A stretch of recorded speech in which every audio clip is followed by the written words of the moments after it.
This is a world where there is both a demon king and a hero who opposes him, the one who fights my empire. As for the demon king, he is the true ruler of the demonic realm. The hero gets his powers from this world and uses them for the sole purpose of killing the demon king. On the other hand, the demon king exists to kill the hero. It's a fairly common battle, and everyone is trying to do their part to save the man. Some want to cover for the victor, while others are in the business of saving people. Meanwhile, those who are absolutely obedient to the demon king are known as corps commanders. There are only 12 special corps, from 1 to 12. They are the brutal and powerful subordinates of the demon king. They act with the purpose of destroying everyone. It is said that there is no one who can stand against them. But even demons like them have a hard time dealing with heroes. Not all the power of humans is known to the demon's minions. However, there is an individual who has killed one before, the commander of the Zero Corps, the demon Arutus. His identity as the Demon King's Joker is a trump card. He is also the talent that the man treasures the most. The Demon King sat in the meeting and studied the regulations. The only person who was able to defeat the hero decided to resign. The head of the demons was very angry at such an unexpected turn. All the papers scattered around the room, and the guy continued to stand silently. The man did not understand how this boy dared to try to leave him. The anger inside him was boiling. Finally, the most important knelt down in front of the young boy to beg him not to leave. He couldn't believe the kid was serious, why he was suddenly doing this. It wasn't part of his plan, and he just rolled his eyes. Maybe he didn't like it in the Demon King's castle. There was speculation that his subordinates didn't show him the respect he deserved, discriminated against him because he was human. That can't be true. Demon Art is someone who is undeniably strong despite being human. He possesses an irresistible power that cannot be obtained even by hard work. The boy was someone who is revered and respected by everyone.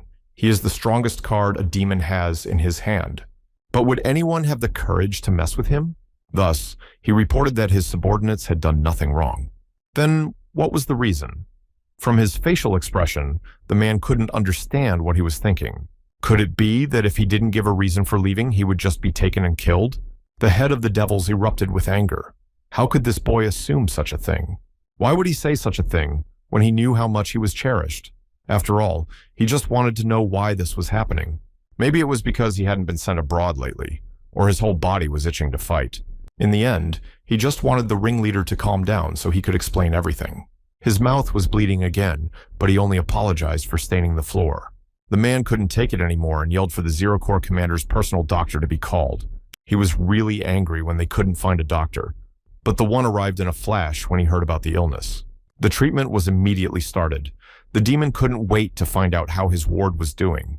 The doctor's name was Ben. As everyone has probably already guessed, it is the consequences from the injury he received in the fight with the hero. But the Demon King didn't call him here to hear what he already knew. Now he needed to find a way to cure him in the shortest possible time, and if he failed, he knew exactly what would happen to him. All Ben had said was that he would do what he could, though that obviously wouldn't be enough. Arutus was asked to continue the conversation another time. The king wanted the boy to return and focus on his recovery. Everyone unhesitatingly accepted the order and began to carry it out. The commander shouted that he was fine, but the doctor was already pulling him towards the chambers. He was placed on a gurney so that he could not walk on his own. At that, rumors spread again that the commander had vomited blood. Frankly, it was surprising that he had only sustained such minor injuries. And after all, he just wanted to retire and live life to the fullest. Such were his perceptions, but everyone just says what they want. Everyone around him was fussing. What if the Lord was feeling sick? His pulse became normal, though, so they put a wet towel on his forehead. After all the manipulations, everyone bowed their heads and asked him to have a good rest. He lay in his bed and thought. It was scary because his name was really Dion Hart. The servant said she would take the bowl with her as soon as he was done drinking, except that the cup almost fell on her tray, and she had to apologize out of fright. After that, the Lord asked her to leave the room. It was exciting for the girl that their hands came in contact, except that he thought she hated him a lot. It was a bit offensive that she didn't even want her hands to touch his. Compared to that, the Demon King really cared for this boy. The man was worried about the commander walking late while he was still recovering, watching the food, for he needed to recover and eat properly. His concern is too excessive. He is the only human in this demonic realm, born with the weakest body that collapses at the slightest hint of stress. He is mistakenly considered strong, and thus he has become the commander of the Zero Corps, a subordinate of the Demon King. For now, he can chalk it all up to the consequences of his griping with the hero. But should anyone find out, he was simply born with a naturally weak body. All of these things were making him very nervous. It made him furious. The Lord thought he was going to die because he couldn't stay here anymore. His secret might have been revealed, so one must get out of this place at all costs and live a long, carefree life. The only way to accomplish that, get out of the demonic realm. Ed, the assistant commander of Zero Corps, burst into the room. The leader exclaimed upon seeing his comrade. The aide had returned from the human world and immediately rushed to his commander. The kid had gotten a new cube, known as a mirror cube.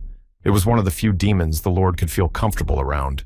He would go to the human world and bring trinkets for the kid to play with and dispel boredom, and in doing so, worried a lot about his well-being. He, like the others, believed that his commander had stopped the hero for the sake of saving all the demons. The henchman wanted to find a way to cure him, even if he had to beat up Dr. Ben. From that kind of talk, demons were really scary.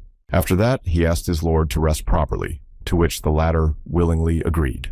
There weren't many demons who took care of him like this, so he was grateful to his comrade. The man read his resignation letter. It was impossible to tell what he was thinking with his expressionless face, although he really was unpredictable from the very first moment they met. Everyone had only seen him supposedly kill the very hero of humanity. It looks like he killed and blocked the hero's self-destruction. I wonder how he's still standing after taking that power upon himself. The Empire sent a pretty interesting guy here. He showed such great bravery and loyalty by jumping into the center of the battlefield for the Empire. The king couldn't believe that they had sent a useful person like him to such a dangerous place. If he were in their shoes, he would never have sent him to such a dangerous place, when lives were at stake. Thus, he was offered to join the Demon King's army. Thinking about it, he became too free after he joined the demons. But after all, the king couldn't send him on a mission. The demon concluded that a meeting of corps commanders should be called to satisfy Arutus. Such a gloating plan had appeared in the man's mind to preserve an ally. Right now, the Lord was very upset because he had lost the chance to rest because of the Demon King's summoning. Did it mean that all the other commanders would be there because he was scared to death of ordinary demons, and there would still be commanders here? Apparently, he was freaking out because of the sudden summoning. Now he had to watch his facial expression.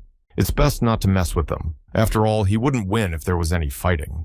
Everyone began to discuss. Look, now rumors were flying around, for some were seeing him for the first time.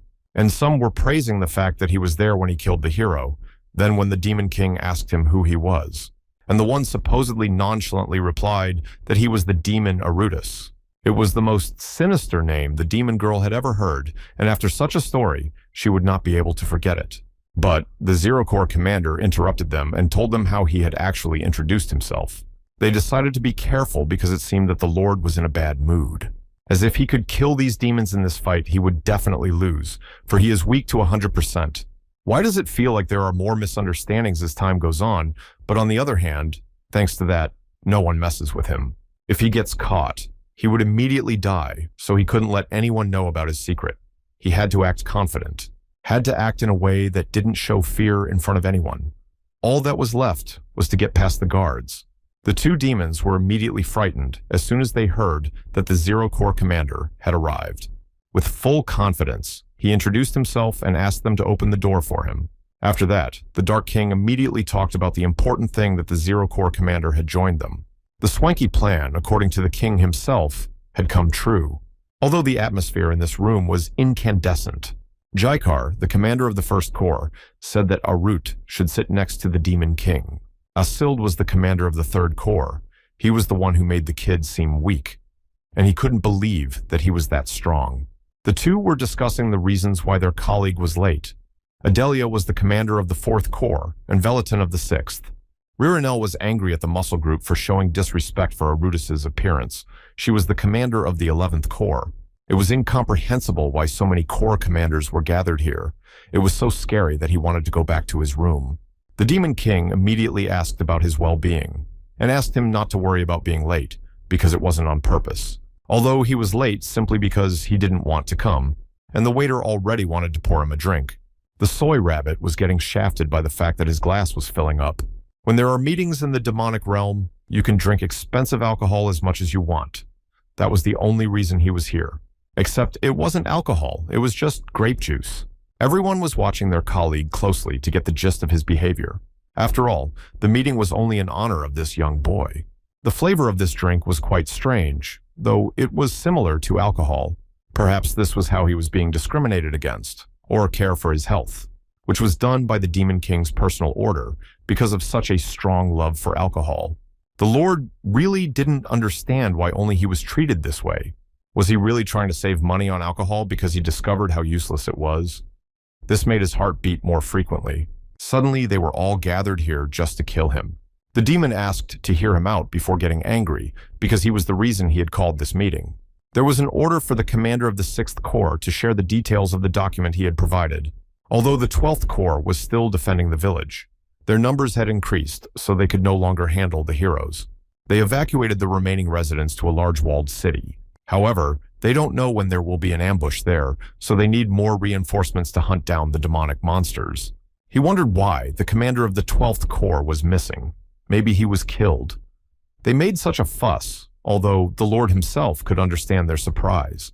Demonic monsters among the demons that the king had created. They were creatures loyal only to their instincts and desires, failed products. No one could believe that one of the commanders had lost to these demonic monsters. But what did it have to do with the Lord? The demons fought every day because the monsters were too many. They didn't know the reason for their sudden increase in numbers. The now deceased hero was killing these monsters back then, and it was no wonder he was killed. Everyone immediately thought of Arudis, who had killed the hero. Somehow the boy thought they were going to kill him using that as an excuse. Besides, he didn't kill the hero. Wasn't the Demon King the one who tried to kill him in the first place? The boy waited to see what the Lord himself had to say to that. He asked not to worry, and said that the Zero Corps would be sent as reinforcements. What news was too unexpected for this little lord? The demon roll rejoiced in his fine work, and wished that his ward would go there and relieve his stress. One of his colleagues thought that he was sent there, as if he was just there to patrol the neighborhood. So he believed that the Demon King believed that supposedly the commander of the Zero Corps would be able to do what the commander of the 12th Corps couldn't do. Just how powerful he was for the head to trust him like that. His body was beyond perfect, so he didn't want to be forced to go there. The other comrades noticed that the little guy didn't want to go. Jakar thought he would make excuses and say he didn't want to go after hearing the report, but he probably suppressed the urge to rage within himself, calmly assessing the state of his body. Although the others still didn't trust him, but he really acts like a great commander. Not only is he strong, able to make good judgments, his desire to fight him grows even stronger. The man didn't ask to exert himself. It's just to take command of Zero Corps and relieve the tension in this village. It was definitely a daunting task for him. There was no way the Lord wanted to go there. It was unacceptable to voice such thoughts. In that case, he didn't care if the Demon King allowed it, but he would definitely escape. So, despite all his fear, he said he would go there. After all, it was necessary to get out of the cursed Demon Kingdom somehow. That day had come for him after all, since he had been trying to escape. It was only getting closer. Things were being packed rather quickly. Even though the Devil King was apologizing for sending him out so late, he showed with his whole appearance that he was very eager to go there. After all, he couldn't tell his lord that he was running away to the Empire, although of course, it wouldn't be that easy even if he went there, but there was no other choice left. A crazy emperor who sent him to the Demon King himself, and a brother who hated him to death. But apparently, it was better than instant death among monsters. No, this boy had better start thinking positively after all. That way he would at least have a chance to stay alive and live the life he wanted. The warriors had discussed that the Zero Corps, as well as its leader, were very competent, so they were sure they could just sneak out after playing their part, and they would take care of the rest. They would be arriving at the village soon. They needed to stay in their ranks and keep their guard up. Those were the rules with their team. Only, would there be a reason for him to intervene? After all, even the Overlord had said that he didn't need to overdo it. Now that he had stopped worrying, it was time to enjoy some solitude. In his hands was a special wine of the demon realm, a rare drink that is only made there. It has an exquisite flavor, so it is loved by many people. Last time, he was unable to drink the wine because of his leader during the summoning. However, they are mistaken if they think he can't drink it now. They say that this wine is so fine that one can go to the other world from enjoying it. Therefore, he should at least taste it before he dies. They definitely made the best booze there. After one sip, he finally felt alive. The taste couldn't be compared to anything else. The Lord's platoon noticed that their chief was preoccupied. Even the curtains in his wagon were drawn. This seemed rather strange to them. Perhaps the Lord, still not feeling well. Maybe it was because of that incident before they left, they were starting to worry. Before he got into the carriage, he was called out. The other demon thought that the gentleman wanted to go on horseback, but he should have thought about his health and went in the carriage. But the captain himself did not understand what they were talking about, because he himself wanted to ride in a carriage. For him, a ride on horseback would be like meeting a ferocious beast. Deputy Arutha just wanted to look into the carriage. It was done out of interest, though he was yanked back as if he wanted to break some rules. Ed could tell it was because he had served Sir Arutus for a long time, and thought the man was very eager to ride a horse.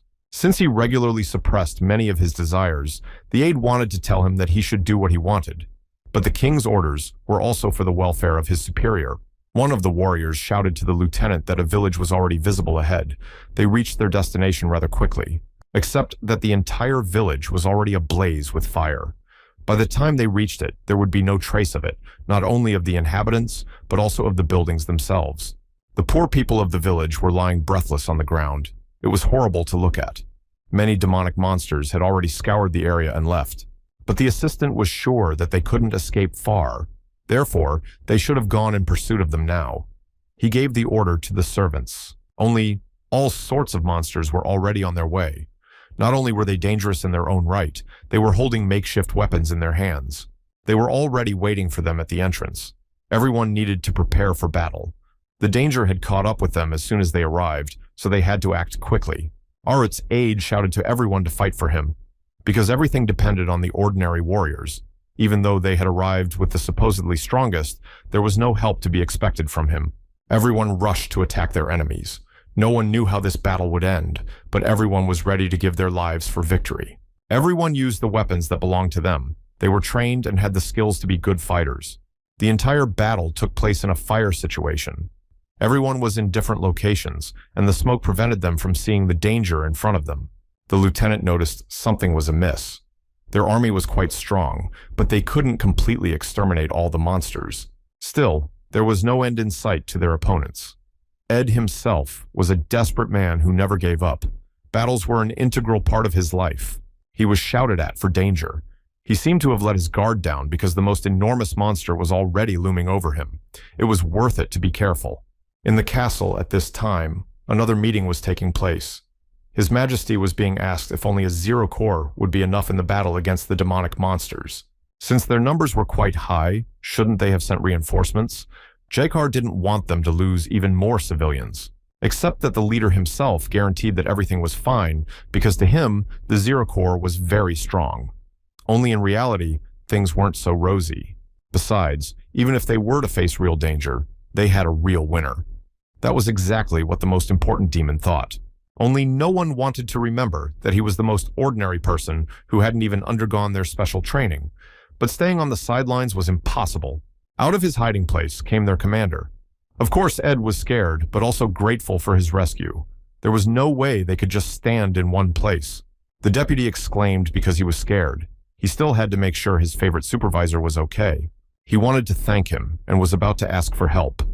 But in front of his face, there was a dagger point that was already covered in blood. Dion Hart stood in front of his comrade. He held his sword in front of him and asked a question that didn't need to be answered.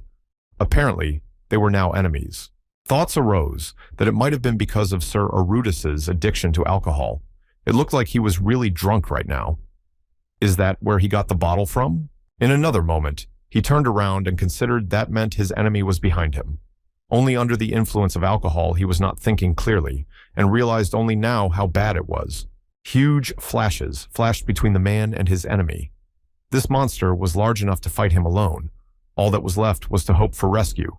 His lieutenant was very worried that he was about to lose his friend. Even though he was considered strong, he, as his significant other, was worried. There was a need for action. Eventually, he found himself crashing near the rocks. After all, It was this monster that turned out to be his enemy, who easily dealt him deadly blows. Only under the influence of such delicious wine did he decide to continue his fight. He had enough strength to get up and continue fighting the monsters. He was completely absorbed in this madness. As soon as the monsters did not end, one after another, new enemies were coming. His consciousness was only enough to distinguish the enemy. Although he thought he was weak, his gaze was completely saturated with the rage that would move him at this moment. Everyone looked at their commander with a lasting impression. Everyone had finally seen what this boy was like in action and were pleasantly surprised.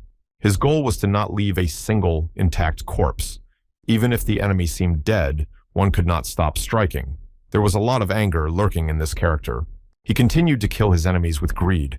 Every blow and blood splatter gave him pleasure. Off he went like a true madman. So he continued to instill fear in his enemies. Even the very monsters weren't coming at the same speed as before. They were stopped by the instinct of self-preservation. That's how he and his weak body managed to survive in this world. He showed me his best human qualities, so he was easily accepted by the demons. In another realm, one of the employees was reporting to his king about a rumor that was going around the area. It was about the commander of the Zero Corps. The soldier sent to investigate the demon realm reported that he was the one involved in the subjugation this time. This person was extremely strong and cruel as the rumors said. Therefore, he was the most valuable talent for the theme king. On the throne sat the Emperor Eduardo de Serte. Vitya's stories made him miss someone. If they wanted to leave the demon realm in this way, they should also prepare themselves. Also, His Majesty had the perfect candidate for that. So this young lad should have just agreed to such an offer, to get the opportunity to succeed. The boy bowed his head even lower and accepted the royal decree. He had no right to oppose or voice his displeasure. What remained was to make this ward as talented as he was. The emperor had many ideas in his head that he urgently wanted to fulfill. Once upon a time, an 8-year battle lasted. For the glory of the empire, this place was drenched in blood. Everywhere, swords of fallen warriors were stuck into the ground. Among them, a young man stood with the noble sacrifice of the vanguard at the forefront, the only one who could still breathe or even just stand on his feet. Thus, he considered all the dead as meat shields left behind by the empire. It wasn't pleasant to look at, but one had to deal with one's own problems. It was a living hell. Everyone was fighting not for life, but for death. No one knew where it would lead, but at the same time, they were not going to stop. The boy didn't want to get into this hell to risk his life fighting. He didn't want to lose his youth and old age to some empire. He had absolutely no intentions. He was just running away from ridiculous fights every time. He only wanted to live a calm and measured life. The desperate hero was doing everything he could to survive. He was clearly not the kind of person who was going to sacrifice himself for anyone. That's why he became quite cruel. He refused to die for someone else's wishes. He chose to survive no matter what. Continuing to call his body weak, he killed anyone who stood in his way. And after that, his only desire was revenge. All of his suffering was because of the place he was born in. All of this was desperately fixed in his memory. After all those nightmares, he woke up. And after waking up, he didn't realize what he saw, but it seemed to be something meaningful. The room seemed familiar, but he still couldn't understand what had happened. Everything around him was strange and incomprehensible. How much time had passed, and after what events. The doctor, along with his assistant, were glad that the man had finally woken up after sleeping for a full 24 hours. While he slept, they managed to finish the treatment, but does he know how shocked the doctor was when he came back covered in blood? The extermination of the demonic monsters was successful. They all ran away in fear. They returned to the Demon King's castle to treat the commander after he fell. The Lord closed his eyes and began to apologize. He wanted to be just a little stronger to help his own. But then he came back to his senses because the mission had been a success, which meant he had won. Ben thought he had temporary amnesia. That's a pretty serious injury since he can't remember. He was hit by a demonic beast, but he got up right away, so he didn't pay much attention to it. The kid had no way of understanding what had actually happened. All explanations were based on what was seen from the outside.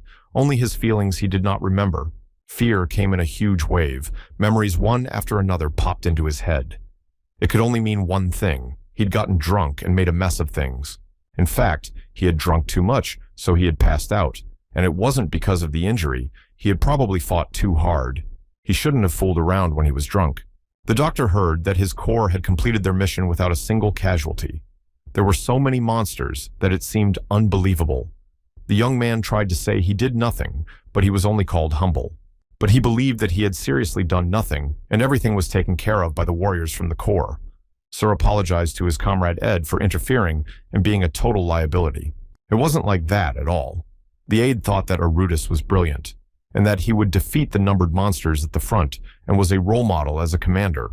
True, the doctor thought that the boy had overdone it this time, although they know that he is strong, but due to the effects of the battle with the hero, his body was quite weak. The man sadly asked him to be more careful. They reminded him once again that he could trust them completely. Arit himself couldn't still believe that he had defeated everyone by himself. Ed once again wanted to remind them that they live for the commander. They would definitely become stronger, then he could trust them and rest easy. There was too much pressure from the outside. It was making him crazy. The young man had no idea what they were talking about, for he had no powers. Everything was unimportant, for he just didn't want to know anything, only to be left alone as soon as possible. Just at that moment, the other corps commanders burst into his chambers. They had been told that their colleague was awake. Adelia looked anxiously toward the little man, about whom more rumors would now be spread. Asild shouted loudly for the girl to be quiet because their boy was still coming around. It seemed like a very strange concern on his part. The couple ended up starting an argument right in front of their friend, but they both came to pay their respects to the Zero Corps commander. But were they really that close? Jaikar wasn't shy either, and decided to stop by to visit the young man. His friends were still the same, so there was no point in being ashamed of them anymore. If they came to visit, they should have quietly greeted and left. After all, it made their comrade uncomfortable. They should have thought of this earlier. They decided to apologize to the person they had come to see. The little lord was fed up with it all, because his real plan had not come true. In his head, he had a great plan of yelling for them all to get the hell out of here. That way he wouldn't be able to get rid of them. It would be too dangerous for his life. The man worried that his comrade was very sensitive, having just returned from a mission, and the man was careless. The first corps leader understood their feelings, but asked them to refrain from fighting and make sure they didn't kill each other. It would only be a miracle for the boy to even touch such a large and pumped-up demon. The speech of killing him couldn't even appear in his mind. He decided that he should teach them to feel sorry for their opponents for the sake of the future of himself. Maybe it would keep himself alive if something went wrong. They would spare his life if they realized how weak he was. Each of his new plans was more interesting than the last, except it was just as stupid. He said afterward that he was angry, but he should have spoken with care. His voice shouldn't shake or show his fear. There was no point in punishing someone just because the Lord was angry. Sometimes it doesn't hurt to show some mercy. He tried to explain what leniency was for those who were weaker. He had high hopes that it would work. He wanted them to remember this lesson well and be sure to spare him some mercy in the near future. These two just agreed and decided to keep it in mind. The atmosphere in this room was quite strange. No one understood this man's behavior. It didn't seem to sound very nice and cute and was more like a sermon. Now they were perceiving him in a completely different way. The man thought his co-worker was scary, even when he was forgiving. Anyway, he heard that the one had successfully completed his task, so he must have tried very hard. All over the castle, he was the only one being talked about. The girl smiled and relayed that he had single-handedly destroyed half of the monsters. It was unbelievable. They were scared to hear that he had done such an act. To him, it was all just some ridiculous rumor. He didn't even know how to fight. At this rate, he'd be passing off other people's accomplishments as his own. But apparently, these demons knew far more about him than he knew about himself. Unfortunately, he didn't realize that. The other man had heard tales of his heroism as well. That was why he had come by to ask him for a favor. It was quite interesting what this intimidating demon would offer now. Despite his broad smile, one could see that this conversation seemed ominous. Therefore, the young man only queried what kind of favor he was talking about. After he had fully recovered, could his colleague ask to spar with him? For the boy, it was a straight path to the graveyard. It's not just a duel with a mere demon. It's a sparring match between him and the commander of the Third Corps, controlling the Demon King's elite guards. And he is an ordinary human. For Arudis, this was a real shock. He had always tried to avoid clashes with demons, but here, one of them himself had offered to fight. Since he had often heard about its greatness, he would very much like to be mentored. Therefore, this sparring was much needed for the leader. Thinking about it, Jaikar remembered that the Zero Corps commander had never had a sparring session since he became the chief, so he too would like to see his skill level. He wondered if he would take him up on that offer. It would be a joy for the woman to see this battle. The Fourth Corps was in the information business, so she was going to gather as many spectators as possible. The man didn't care who came, just as long as they didn't get in the way. The boy had all the eyes of these demons on him. Right now, he didn't even have a chance to say no to his co-workers. It was necessary to get out of this situation somehow. It frightened him that they were in fact deciding everything on their own right now. But it didn't make any sense to him. It was a shame he hadn't been able to escape much sooner. He would blow that boy into a million pieces with a punch of his hand. He envisioned Asild as his most intimidating opponent and feared him. Afterward, he decided to say that it would be quite difficult to accept the offer. After all, he still hadn't recovered from the battle with the monsters, and it seemed his strength wouldn't allow him to survive. Even this man realized that he was avoiding the battle, except that he didn't understand why at all. After all, right now, it was hard to imagine that he was actually scared. Just look at those suspicious eyes, and it seemed that he would not be able to get away with empty excuses. Except that their conversation was interrupted. The man decided that this commander was really worried about his opponents. He had always wondered why he didn't participate in sparring, but now he understood. This was a good chance to get rid of this offer. They looked amongst themselves, each with different questions. That demon cried out, "Is this really the truth?" In fact, it really hurt his self-esteem because he didn't consider himself the weakest at all. The heroes were actually frightened by such an onslaught. It was believed that it was because of Asild that he had rejected the offer of sparring. Besides, not much time had passed since his last battle, so it would be harder for him to restrain himself in battle. Now this man was determined. Once the sparring started, it wouldn't end until one of them died. For the sake of this battle, he was willing to sacrifice his life. Since his opponent was completely confident in his victory, although he, for one, had always learned that he could fight as an equal against any other commander, he had never considered himself a clear winner. What kind of crazy confidence was in this kid, a real talent that the Demon King recognized, except that he himself doesn't believe in his own power. No matter how much it frustrates him, he can't guarantee his victory or say with certainty that he won't die. In the end, he doesn't have the spirit to fight Arutus to the death. Although it hurt his pride a bit, he was thankful for the answer.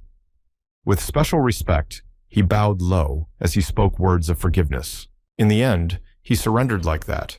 The man himself was even a little surprised at this outcome, though he himself had remained silent all this time. But maybe it was for the best. As expected for Ed, his superior was incredible. Cold-blooded and fierce commanders treated him with a respect that was rare.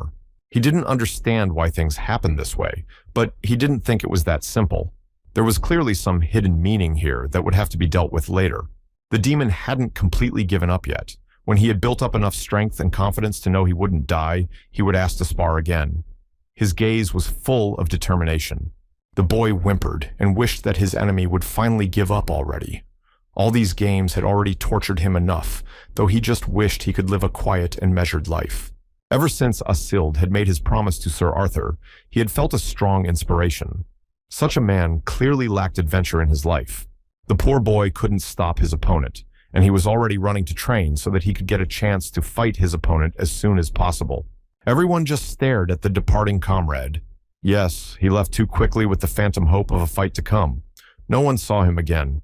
He had no ambition for further advancement, but everyone thought that thanks to the man, he had gotten his wish. Though he behaved rather loudly and drove the boy crazy. Such overwhelming events caused him to grab his head, so his henchman was afraid he was running a fever again. It was worth getting more rest. The desperate guy apologized to everyone and said that his supervisor needed to rest, so they should have all left that room. That was it. They apologized for that and hoped that he would get better soon. After saying goodbye, they said they would be leaving. But all that was going through this young man's mind right now was a way to escape from the demon kingdom. The doctor immediately handed over a glass of water to help his patient. But that was not the end of his turmoil today. Jaikar lastly decided to ask to fight him as well when he finally recovered. The man was looking forward to it, which dumbfounded everyone present. He wished he could get rid of everyone in his chambers sooner rather than later. He ended up just collapsing on his bed and continuing to think about escape. The doctor noticed his heart was beating too fast. He should have calmed down now. He had been pretty exhausted lately. He had managed to get out of there somehow, but what was there to do next? With his hand, he leaned against the shutters and began to ponder with his head down. Except that his assistant happily decided that the chief needed to meet the members of Zero Corps as soon as possible. Everyone was waiting for him. The doctor, meanwhile, felt that if he stayed in his room, he would never get better. If he wanted to get better, he needed moderate exercise. He was dizzy from all the events that had happened in just one day. So much had come upon a man who wasn't even sure of his own abilities. All he wanted was for everyone else to leave him alone. He got angry and started kicking things with his foot, wanting to destroy everything around him. The other demons heard the noise. It sent them into a momentary rage. Now they were wondering who had decided to disturb their evening peace. Now he realized he was in for a bad time. The thing he'd shoved had gone in a completely different direction. He'd have to apologize profusely, except they bowed in return and saluted the Zero Corps commander. They had already apologized themselves for causing trouble.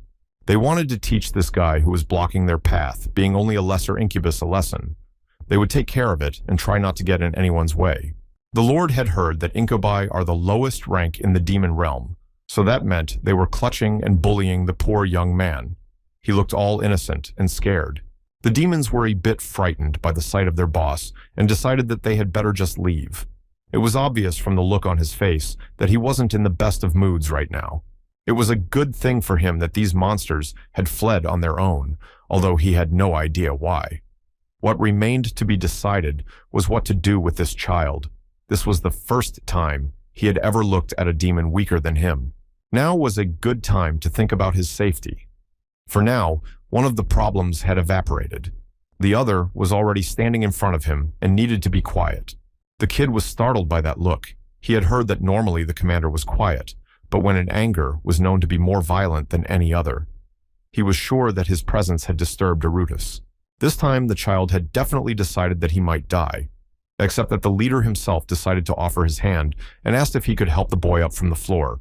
He asked the incubus not to be frightened because those villains had already left. Of course, he had no idea that he was also considered quite evil and dangerous in this castle. It was noticeable that his eyes were not looking at the child with disgust, but with genuine benevolence. It was quite surprising for such a young demon. It had been a long time since he had been treated with such kindness. He wondered if someone like him was not disgusted by the fact that he would be in physical contact with him. The only answer to that question was an immediate squeeze of his hand. He pulled it towards him because he didn't see anything wrong with it. If he thought that, then as a person he must be disgusting to them as well. Saying that made him sob a little. He couldn't even dare to think about it, let alone say it to his face. They agreed that they both respected each other. The boy was also trying to survive in this harsh demon realm. They should have helped each other.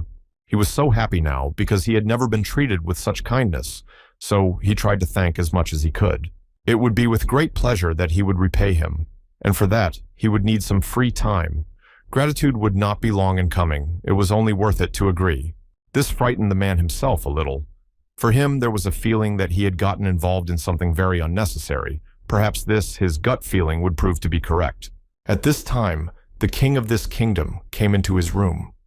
The man wanted to know how his best warrior was feeling, but he couldn't figure out where he had gone. It was unlikely that he had anything to do right now. That's why he decided to agree, even though he knew that this idea was not quite right. As a thank you, he would like to give him a tour of the garden, as well as some herbs that were great for relieving fatigue. There was nothing criminal about it. Since everyone knows that such a commander is really busy, the boy would certainly understand if he was refused now. At his master, he looked at him fearfully. It really surprised him that the Demon King's castle had a garden. How in such a dull and horrible castle there was something beautiful. It was quite interesting. The young man apologized for not introducing himself. His name was Gien, and he was a gardener, one who took care of all the plants, beyond the boundaries they were in. Even in the demon realm there was something interesting, and this boy looked like a good man. A garden was a place with beautiful colors and greenery, and fresh air as well. Wasn't that the kind of place he just needed right now? It all sounded like the perfect place to calm his nerves. Could he ask to accompany him? That was great news for the gardener. At last, they came to the place they called a garden here. Everything around was strewn with red roses that grew even on the ceiling. It was indeed a beautiful garden, and the Lord looked at it all with great admiration. They were both happy being here and now. There was a refreshing scent of greenery all around. The fresh air was really what he needed right now, and he was fully beginning to enjoy it. One of the huge plants wanted to attack this man to eat something exotic. The gardener tried to calm his plant and asked it not to attack such a dear guest, and the man was scared out of his wits. Incubus had to apologize to his manager. He thought that the flower wanted to show by this his happiness from visiting him. All the dreams were dispelled to ashes. This kid turned out to be abnormal too, so he should not be considered weaker than himself. In fact, this garden only looked normal from the outside, but such scary plants were all over the inside. We had to get out of here quickly. I had to tell him that some urgent matters had come up and he had to go. The kid was upset because there were better plants inside. Now he would have to visit the Zero Body on the training ground since he had been gone for a long time. He felt he should see them immediately. The boy noticed that this lord had left in such a hurry. He must have really been busy. He shouldn't have gotten too upset. After that, the gardener spoke to the plants and asked if he was sorry to see him go too. It remained to be seen if they would see him again. He decided that he should meet him again and give him the gift. He should be given the most beautiful plant from the garden, and then he could become even closer. Well, he still had goosebumps. It was silly to think that there was anyone normal in the Demon King's castle. His room was the best because everywhere else was dangerous, even though he had used the excuse to escape from the garden. But now he really needed to check on his team. After all, he had caused chaos while drunk, and it was a shame not to apologize. Since he was already out, he should at least show his face. Compared to what he had just seen, the core members were nothing, except that when he entered the training room, he found that it was empty. Since there was no one here, he had better go back. There wasn't even a place to sit down and wait. It didn't seem like anything would be solved if he avoided them, and he was curious just how strong this core was. They used wooden balls for practice. He was beyond excited during the destruction of the monsters, but doesn't remember anything. Figures it was a good opportunity to test himself. Except this training ball was quite heavy, and he couldn't hold it up to his weight. It was better that no one saw it.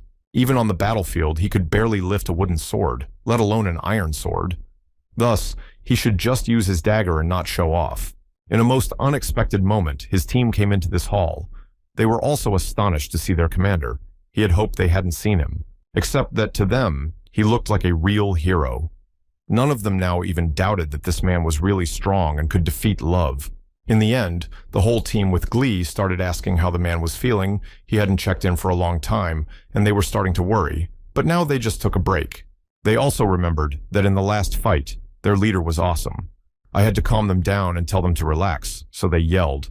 They still thought he looked tired, even though he always says he's fine. He had really overdone it last time, though, and now they would defend him to the end. It was incomprehensible to him why they were all looking at him like that. Best case scenario was to just call it a day and get out of here. Although he had planned to go in right after the mission, he couldn't due to other circumstances, so he apologized. He had to say that they did a good job on the mission. His method of training was negligent, and he gave them the appropriate amount of encouragement. Once they started practicing, he would sit down to observe. He felt like his legs were starting to fail, and if he fell, it would be embarrassing.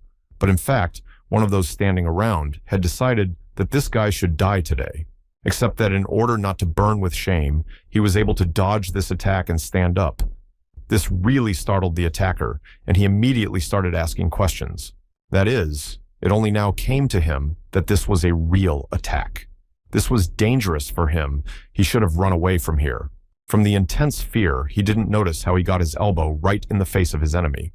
It was very unexpected for him, but there was nothing he could do. As a result, his opponent ended up on the floor with a broken face. The man himself stood with the ball in his hands and was scared, although the enemy himself even managed to swear. Now the boy noticed that this gentleman's face was similar to a human's. I wonder how he could be here and why he came to kill him. Where did the man come from in the Demon King's castle? The battered man was still sitting on the floor, and the hero looked up at him. The situation was depressing.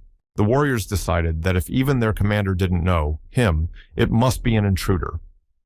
Of course, the first thing they wanted to do was make sure their superior was okay. Except it was time for this stranger to get out of here, lest he end up dead.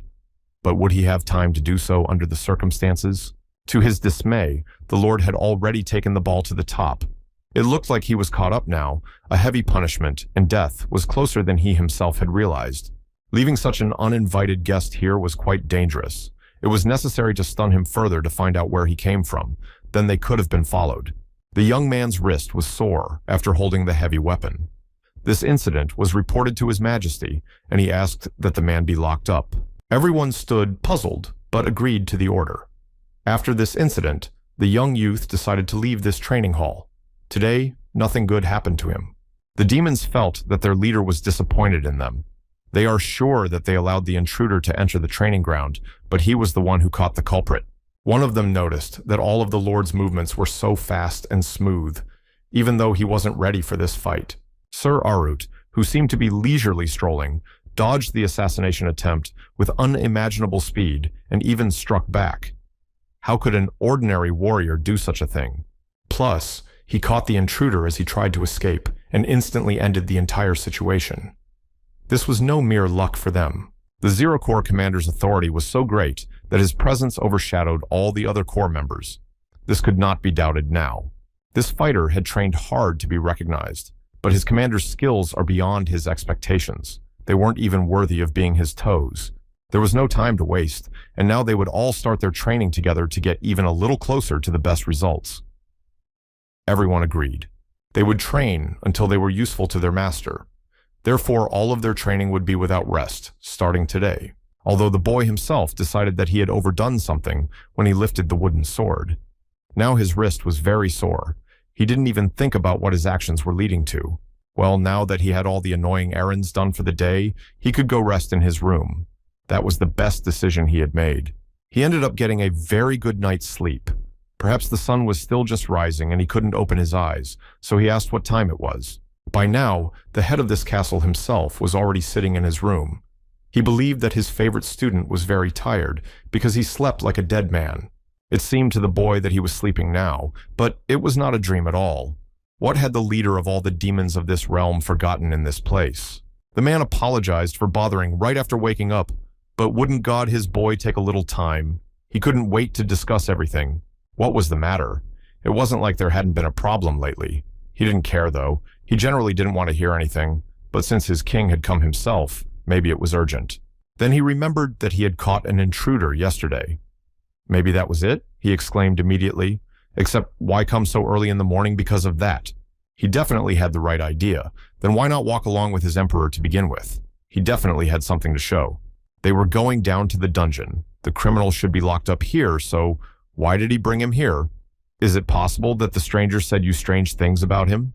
Or is he seriously going to use the boy to set an example? There was a lot of blood and breathless bodies around. Their new enemy was sitting on his knees near the wall.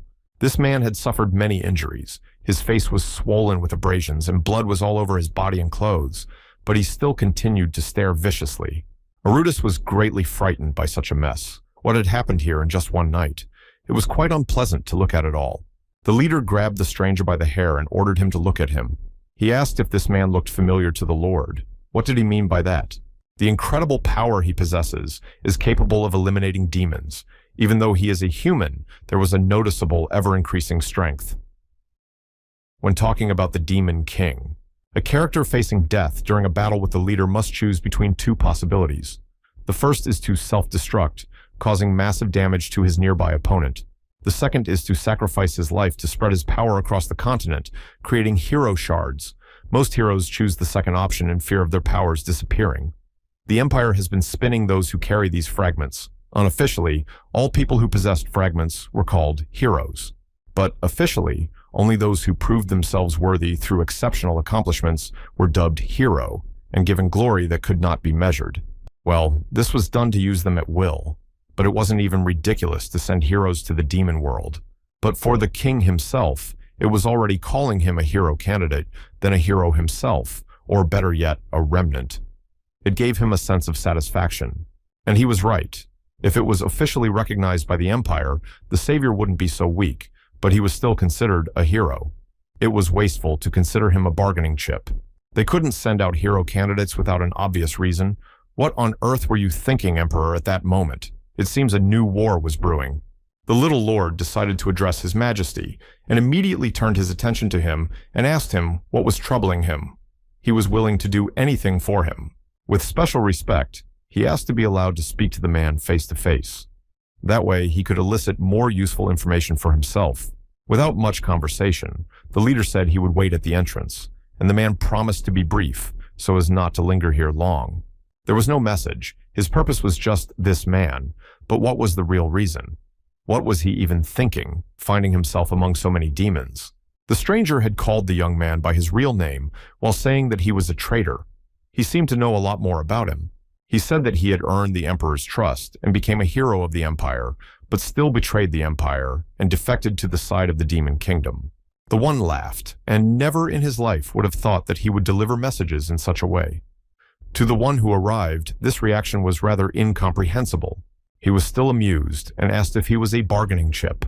The situation was quite interesting to him, and he wanted to know more details. Thoth got angry and started yelling that he had received an important assignment to take down a traitor from His Majesty, except that Sammy was caught looking like a hook. The kid became furious again and said that the truth was that the fool had called him a traitor. At such moments, there always arose in him an irresistible desire to kill. What sins had this man committed since he had become abandoned by the emperor himself? The henchmen of the empire had yet to realize that he could be literally abandoned. It was because His Majesty knew everything. The commander placed his hands on this man's shoulders and continued to tell him that no one else wanted him. The reason why this man was in the demon realm was his purpose, and now he knew that the emperor understood his actions and that this was a true escape. That was why His Majesty would send him here, to the dangerous world of the demon realm, to kill a traitor. Thus, he had truly gotten rid of that boy. Well, now he should have thought it over carefully before his death. Although he now realized that he had sacrificed everything for the empire, he had been repaid in a completely different way. The abandoned warrior began to insult his emperor and decided that he would not forgive him. But he also wished to kill this traitor no matter what. Dionheart, even frustrated no loyalty was in him, only wasted his time on something completely useless. The king was already waiting for him at the exit. Judging by the look on his face, he had satisfied his curiosity. But the answers were not interesting at all. Now it remained to decide what to do with this stranger. It was not even possible to kill him, but to use him for his own purposes. So he asked his favorite. The hero replied that it all depended on His Majesty, but he believed that the best solution would be to simply kill him. Not a shred of pity remained in him. The demon asked if that would be his final verdict, though it didn't matter, he would take care of it. But in return, he asked for one favor. The first corps requested immediate support. They relayed that this was not a hero candidate. There was an actual hero that was taking part in the fight on the front lines. This caused the young man's displeasure. He didn't want to return to the battlefield again because it brought him nothing but frustration. As he probably already knew, a hero and demons don't get along well. If the hero who showed up on the front lines, not a few used discarded empire fragments, but a real hero, then the regular demons were no match for him. He was more than sure that his boy was interested in this. What were the emperor's intentions? That he had sent a shard along with a real hero, so he needed to take good care of this mission. Now all he had to do was prepare for departure, so it was time for them to get out of here. Right now he was in a state of confusion. Right now he was terribly scared because he was going to real hell. He couldn't resist this order because he could be killed on this very spot. After a quick assembly, the carriage was already waiting for its commander. Once again, his actions didn't have the consequences he expected. His memories were of going to the dungeon, but when he regained consciousness, he is once again sent to some crazy, dangerous place. He keeps passing out, and each time he feels like he's going crazy. The only thing he can remember is that the stranger is going to die. And then he was ordered to go to the front lines. All preparations for departure were now complete. The report had been accepted, and also the appearance of the new hero was taking him completely astray. He was coming down the stairs to get into his transportation. Since he was going to be traveling, he could afford to take a look at this new hero, could at least reassure himself. After all, it really was interesting to him. The aide knew that his commander had quenched his thirst by going on a monster subjugation mission. But he was sure it wasn't enough for him to calm down at all. Some people had heard that the front lines were quite deplorable, but looking at Sir Arudis, One would think that he was going on a vacation. Up above, the commander of the 11th Corps, Reincarnation, appeared. She called out to her colleague and said that she missed him very much. That was unexpected. She came down to them and was asked what she was doing. Despite her cute appearance, she possesses the strongest demonic energy, second only to the Demon King. One couldn't let appearances fool one's self. She heard that he was going to the front line, so she wanted to give this to him. The necklace with the pink glowing stone. What was it for? It looked extremely suspicious. So why did she decide to give it to him? Maybe he needed to trust his gut this time and not take such things with him. It had a protection spell on it, so it would be able to help keep him from dying at least once. It wasn't that important, but she wanted to be of help to him. After saying that, he grabbed the item without thinking long and thanked her. The girl gave this necklace to him. Of course, he had to accept the gift. What reason could there be to refuse it? That's how quickly he changed his mind. Without even realizing it himself, he had lost control. His gratitude consisted of ruffling this girl's hair. She was smiling. That adorable moving thing? Maybe a ribbon? Unlikely though, more like tentacles, but very nice. But Reincarnation didn't look like she disliked anything, so it was safe to be calm. Ed bowed in thanks. The man knew that Sir Arudis was strong, but he was still worried in case the aftermath would make itself felt again. Now, however, thanks to such a necklace, he would be able to exhale. The demoness was embarrassed because this boy cared so much about his commander, so it was just adorable. The lieutenant should continue to serve such a person with the same attitude. He could definitely be relied on in this matter. The boy himself didn't like the way they cooed. The frightened assistant immediately wanted to see his superior off. Subsequently, he earned after killing the hero who, to be honest, he didn't kill. Didn't stop him when he was about to kill himself with an explosion, nor did he absorb the blast wave. All the time, he was just a comrade for the hero. When they lost a lot of people on the way here, it was a hard time in the life of the Empire. The hero at that time asked Dion Hart to stay here because he wanted to finish this battle together with the Imperial soldiers. He had already done enough at that time, but his presence would be an indispensable support for this hero. Since this Demon King, known as the strongest in history, who couldn't guarantee their survival, they needed someone to report to the Empire the results of this battle. And he would want Sir Hart to do that. So now he had to get back. There was something he needed to do while he was alive, and he decided to give him that opportunity. He definitely knew why such a glorified war hero would go on such an adventure. He needed even more glory to fulfill his wish. If he came back with a result, it would be a great achievement.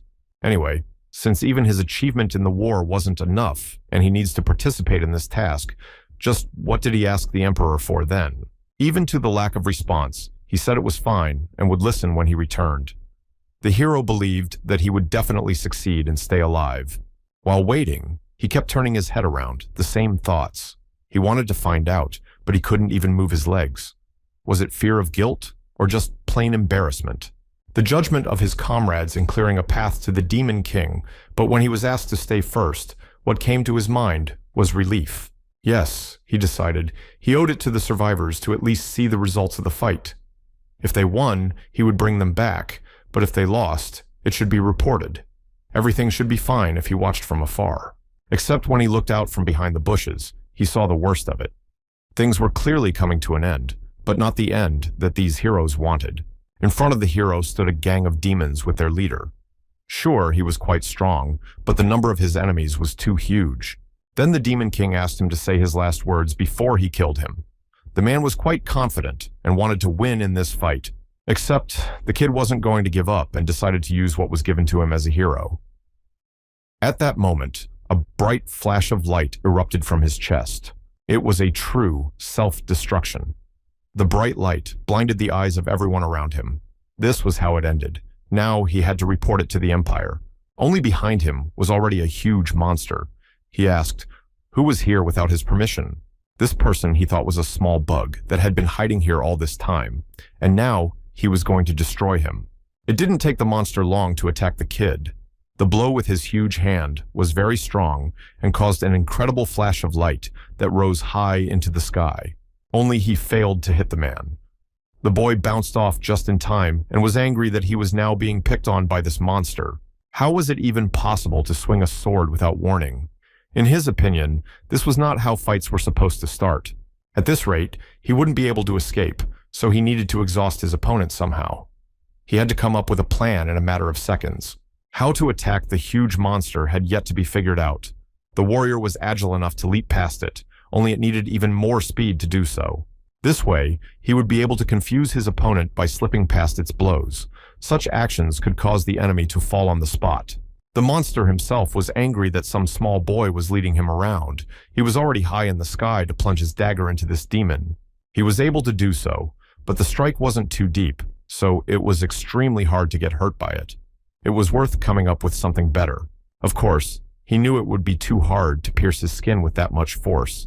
One had to dodge to avoid falling into the clutches of this hunter. Once again, he plunged his dagger into the monster's flesh. Just because of the monster's heavy blows, the ground began to split beneath them, and they flew down. With a huge rumble, they landed downwards. This greatly frightened the demons present. From the dust that rose up, they could not understand what was happening. Just like that, the man remained alive, which led him, much to his surprise. Some extraordinary way he was able to defeat his opponent. He most likely survived because he fell on the ogre, using his weight, whether he could impale him. It didn't matter, though, since he had fallen off a cliff. He ended up in the center of the enemy camp. It wasn't a good moment in his life either. Everyone was surprised that the 7th Corps commander had been defeated. Just how strong was this man that he was able to achieve such results? So he landed and killed the demonic Corps commander right in front of their eyes. It was a very foolish act on his part, but there was no other choice. And now the Demon King was standing in front of him. He was glaring at him like he wanted to kill him, even though that was his purpose.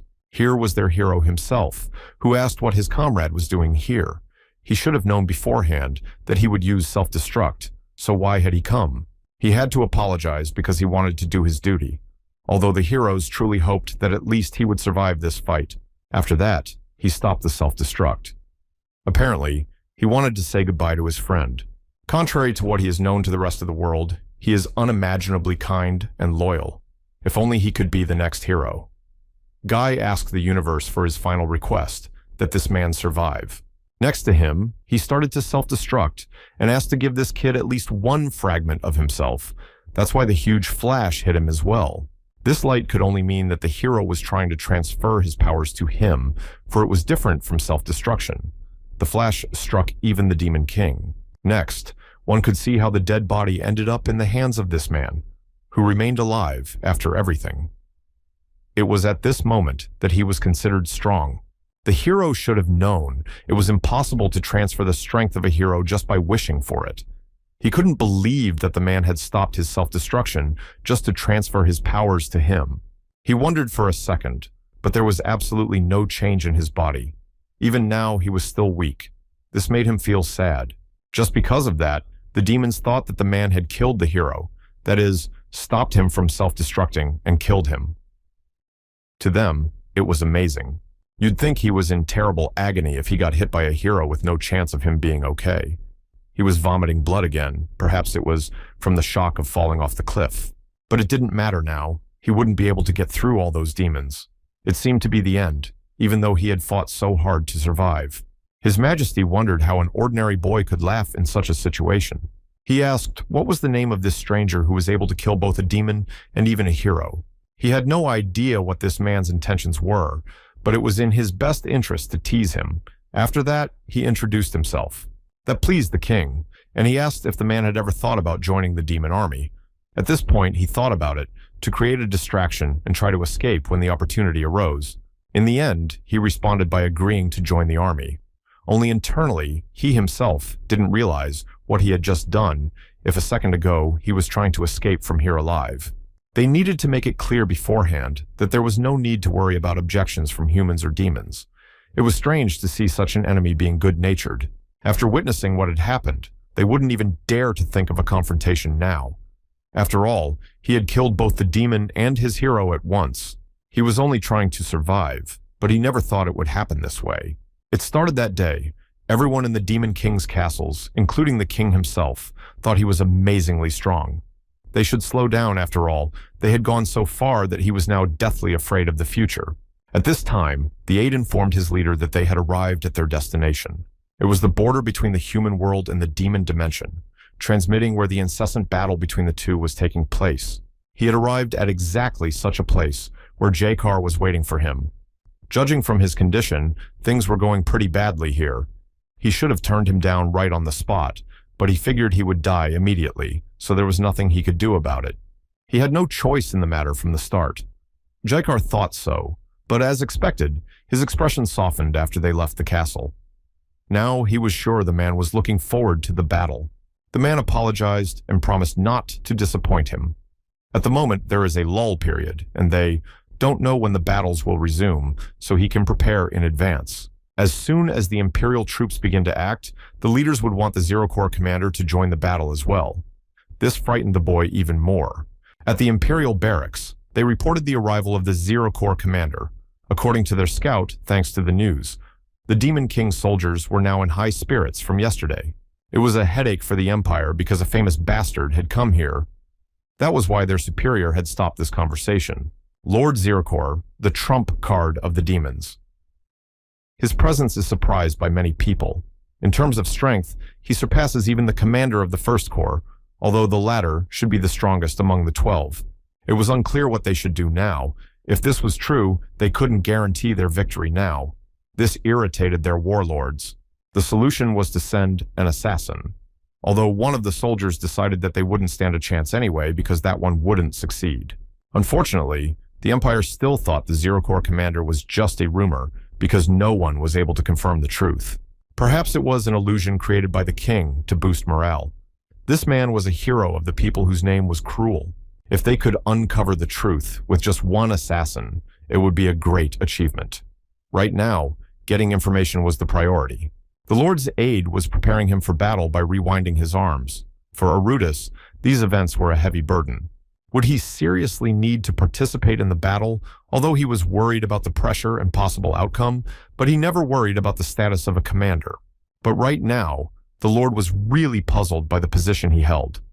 Ed worried about his superior's condition. He was shaking so badly that it was hard for him to bandage him. He told the aide not to be so careful. He would just look at the new hero anyway and back off. Ed stared like a madman at his petty officer. The ally didn't know how to react to such a decision by his captain. Anger overwhelmed him. After all, they didn't even know when the battle would start. The human world is right in front of them. Their sun was rising, so he needed to bandage his hands even more carefully than usual. It was noticeable that he really wasn't watching himself, not even realizing how worried Ed was about him. Although it was nice, for some reason he follows him without any complaints. I wonder what was so special about him. He vomited blood, fainted easily, and burned easily when he was in the sun for long periods of time. Anyway, any way you look at it, just a useless and weak man, trash. So, why does he continue to be his vice commander? Maybe he's not a demon, but a true angel. Though, after saying that they would cut out all humans without any problems, it was obvious that he wasn't. This cloth was specially made by the king using magic, so he can fight as long as his heart desires it will reflect the sun's rays. It will also regulate his body temperature. As long as it doesn't become torn to shreds, the fabric will self-heal. The boy heard that the man had even used a spell for transparency around the eyes, nose, and mouth. He was boasting about it a lot. Judging from the way he uses magic without any restrictions, His Majesty must value him very much. Although the boy just thought that the king had too much of this magic, so he was sticking it everywhere. Magic is something that breaks the rules of the world. Demons, on the other hand, have a limited amount of it, and demonic energy spent on magic cannot be replenished. In addition, it is said that the more demonic energy used up, the faster a new hero will appear. If he's using so much magic, it means he's confident that he can defeat the new hero, though it was none of his business at all. The boy thanked his assistant, even though it annoyed him a lot. But his outfit was quite comfortable. In this battle, as long as they had Zero Corps and such a commander, they had nothing to worry about. From the moment the stranger had cleverly snuck into the training field, all the Corps members had been practicing like crazy. Since he had no one else to trust, he wanted others to take care of him in such a difficult moment. After everything, he decided to check on the 9th Corps commander and look around the tent. Although Ed thought it was better to conserve energy before the battle, who would have thought that Sir Arudis would have so much enthusiasm? Of course it was an excuse, and he was happy to get out of there. The Lord was going to buy himself some time and look out for places to hide, but the demons appeared before his eyes. There were quite a few of them. They couldn't believe their eyes after fighting hard, but now they thought they had nothing to worry about. No one could deny it, that they would definitely win next time. Therefore, everyone was looking forward to the next battle. For Jaikar, as expected, His Majesty's decision was the right one, but his presence alone had encouraged so many warriors. But he just wanted no one to pay any attention to him, and now he would definitely not be able to hide anymore. To these demons, he was the last hope. Meanwhile, an assassin from the human team was watching what was going on in the demon's hideout. He had verified with his own eyes that this was not a rumor. There was no doubt now that the Zero Corps commander really existed. But to him, he looked petty and weak, which was surprising. But it was the indifferent attitude and the strong pressure he radiated, even though he was in a robe. There was definitely no mistake. While he may be powerful, the man is sure that the rumors were clearly exaggerated. Since he has completed the task, he can head back. But since he's here, he'll check to see how strong this boy is. He had to fire the deadly poison dart. It was already flying towards the Lord who was about to return to his tent. There was no doubt that he would be able to avoid this attack. It seemed that he could even hear the unimaginable sound of a flying needle. It was too beautiful. One could see that he had dodged spectacularly from the attack from the humans, without even falling to the ground. The assassin should have been worried, for he was immediately caught. Only it was different. He almost fell because of a rock that was on the ground and was angry that they weren't cleaning the roads. The demon noticed that Sir Arudis was in trouble because he sat down so suddenly. He had to pretend it was just a warm-up. That calmed the girl down, because their main salvation was already warming up for the upcoming battle. Apparently, there are no good hiding places here. He'd better not wander around and fall, but just stay in the tent. The man didn't realize what was going on. If his enemy was returning, however, then he was safe. That seemed very suspicious. Or maybe he just didn't want his subordinates to know about the suspicious enemy. Even though he was their rival, he looked awesome. He must be about to inform his most loyal demons to fight him in secret. Should the assassin retreat now? But he couldn't confirm the skills of a Zero Squad leader with just one test. If it was suddenly possible to determine his level, it would be a huge plus for the Empire. At this time, Ed was surprised by his captain's early return. It seems he had returned too early and didn't let the usually lieutenant drink wine alone. For more information, he decided to ask about the new hero among the human soldiers. Maybe this boy really was serious? The warrior heard the Second Corps commander studying him. He was wearing a helmet. Also, his face was not visible, and all that was known was his outstanding swordsmanship skills. The Imperial assassin looked up at them. He didn't understand why he hadn't been reported until now. It was unclear why he was suddenly asking questions about his master Cruel. Maybe he had managed to figure out that he was the one who had sent him. Arut couldn't help but notice the alcohol on the table. It made him angry, because Ed drinks alone and never offers it to him. He decided to make a quick excuse and said that he got this bottle especially for his boss. Since it was a battlefield, it would be perfectly fine to drink a little to calm his nerves, although the young man thought he was about to die. It should be all right. During this battle, he could rage as much as he wanted, but what he really cared about was tasting his favorite drink. In another moment, he thought he heard extraneous sounds that distracted him from the wonderful time he was having. The assassin already thought his opponent was a fool. He was distracted by the stone the man had thrown, but fortunately, he didn't notice his drink being poisoned. It was a most deadly poison, killing in an instant in a single sip. Except that no matter how much they dreamed of their opponent's death, it shattered the wine glass in an instant. Even things like that couldn't help the Empire. Now he felt that there was someone else among them. Something strange, yet something that had always saved him from his enemies, had been instilled in him again. And again, his gut changed. Now he didn't understand why the glass flew away like that. What was going on inside his mind? He didn't realize it himself. In fact, he just wanted to chase away the annoying fly that was bothering him. He had to pour the wine into a new glass so as not to anger the head. Somehow, unusually, the glass, once again, flew to the top. Whether it was coincidence or an inner warning of danger, it had to be dealt with. At this point, he was trying to tell Ed that he hadn't done it on purpose. Only the lieutenant had already noticed that something unusual was indeed going on here. Judging by the flashes of steam coming from the wine that spilled over the floor, it was clear that poison had been added to it. The attendant realized that there was an enemy here. The assassin quickly flew off the roof of the building. He needed to report this to the Empire immediately. Or better yet, immediately to Mr. Cruel so he could set up. The Zero Corps commander's abilities were not exaggerated in the slightest. Everything was literally true. He was actually a dangerous man, which meant that everyone had to know about it now. Jaikar was starting to get angry. Someone had dared to infiltrate this place, which meant their task was to assassinate the head of the Corps. That was unacceptable. The ordinary warriors couldn't defend the area and didn't even know how the enemies had gotten here. Except for Arot himself, no one noticed it. They would take their punishment later for allowing the intruder to enter. For now, they needed to make sure there were no more enemies in the area. He was angry at the fact that he could actually die right now. So he had been invited here as a big target, even though he was considered a great protector. The lieutenant urgently needed to apologize to his comrade, who was clearly angry now. The mood was ruined for everyone. Because of his stupidity, he hadn't noticed the infiltration until it was too late. Though he didn't think they could get past an employee like Ed, and it shows how experienced this assassin is. After that, he wanted to step down from his position. Because of this position, even the Empire wanted to kill him. What disappointed him the most was that he couldn't drink because of this. After all, before he poured it for him, the bottle was closed, though the man was already ready to gladly accept any punishment. It was necessary to make sure that the poison was in the glass and not in the bottle.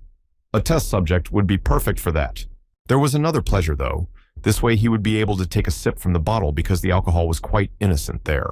The Empire reported that their enemy was overkill. It looks like all these rumors are completely justified. If things continued at this rate, the Empire had no chance. The Lord knew that the assassin was a really good warrior, turned around scared out of his wits. Was their enemy really that serious? They need the other person to defeat the demonic faction, since those side had the strongest commander. They didn't want to set themselves up. They had another hero of the Empire in mind, but since he wasn't with them now, they would have to retreat. For Krele, it was the only right thing to do. But if they retreated now, wouldn't it look like they were afraid of this ghostly commander? This made the man very angry at the head. Still, they would retreat, but if a single ship would follow them, they would have to give him the most special death. The decision was made to leave the land before the first ray of sunshine. They don't need to cross swords over these useless lands. They must make the demons believe in it. They will retreat without showing their weaknesses, and also convey that they will not fight until they invade the human world. It was necessary to give everyone this message, but then what to say to the Empire? The orders given to him were to return the lands of the Empire that had been taken over by the demons, not to expand the territories at the expense of the demons' possessions. They've already taken back the Empire's lands. They didn't need any more discord between their worlds, so they decided to retreat. That's what they would report. That should have worked. He shouldn't go overboard and ruin his debut as a hero. He'd come this far, and he wouldn't let just anyone tarnish his reputation. Cruel was more of a villain. One could only hope that the Zero Squad commander wouldn't wreak havoc, though there were rumors that going into battle himself was a rarity for him. That was good to hear. In that case, they needed to move to execute the plan. But one of the Empire members had already stormed into the tent where the leaders were sitting. The boy was scared because the demon army was on its way. Heading it all was the commander of the Zero Corps. Their plan was ruined in a matter of seconds. The captains turned around at the eerie screams and realized that luck was not on their side today. Running away from here now didn't make any sense.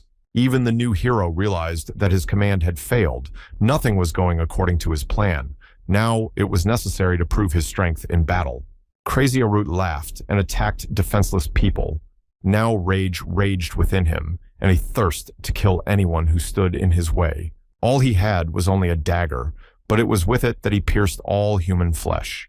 He enjoyed watching the blood that spurted from the wounds. The suffering of humans was just beautiful. With his dagger, he could cut off the limb of anyone. So he watched the fear and consternation that fed his spirit. But it was not his plan to leave anyone alive. Each time, he repeated to himself that it was necessary to kill to the last so that you could not be attacked again. Ed, as always, followed his master and killed people. His boss had a whole bottle of wine and was clearly drunk, but it was still better than nothing. Thanks to Sir Arudis, everyone is encouraged. People started going crazy just at the sight of that silhouette. For them, it was sometimes even worse than death because they had to experience a lot of torment before it. Who else could be called a devil if not this man? What was it that had such an effect on his nature that the memory could evaporate at any moment and never come back? The man knew he had to fight in order to survive, but he didn't want to because he was very scared. All he asked was to stay away from him. Would he become a corpse, just like that comrade of his? Would anyone be able to help him in this difficult moment? He was hardly safe right now. He leaned over his victim and wondered why he was just sitting here. After all, if he wanted to live, he should fight. But the man only continued to shake with fear. But if he was not going to fight, he would die quickly. Arut simply swung his dagger to show how he would die now. That warrior was very lucky today, because a huge, glowing flash struck the demon and immediately threw it away from its victim. It seemed to be tears of joy that someone had saved him. It was an unbelievable miracle. Apparently not all of them were ready for such battles. With great speed, the boy flew straight into a tree. Some hero had obviously gathered courage and decided to engage in battle with this invincible opponent. Of course, the lieutenant immediately ran to Sir Arudis. Someone dared to deal him a crushing blow and didn't even fear the consequences. That meant his subordinate would take revenge. The wounds were indeed serious, and blood was all over his face and body.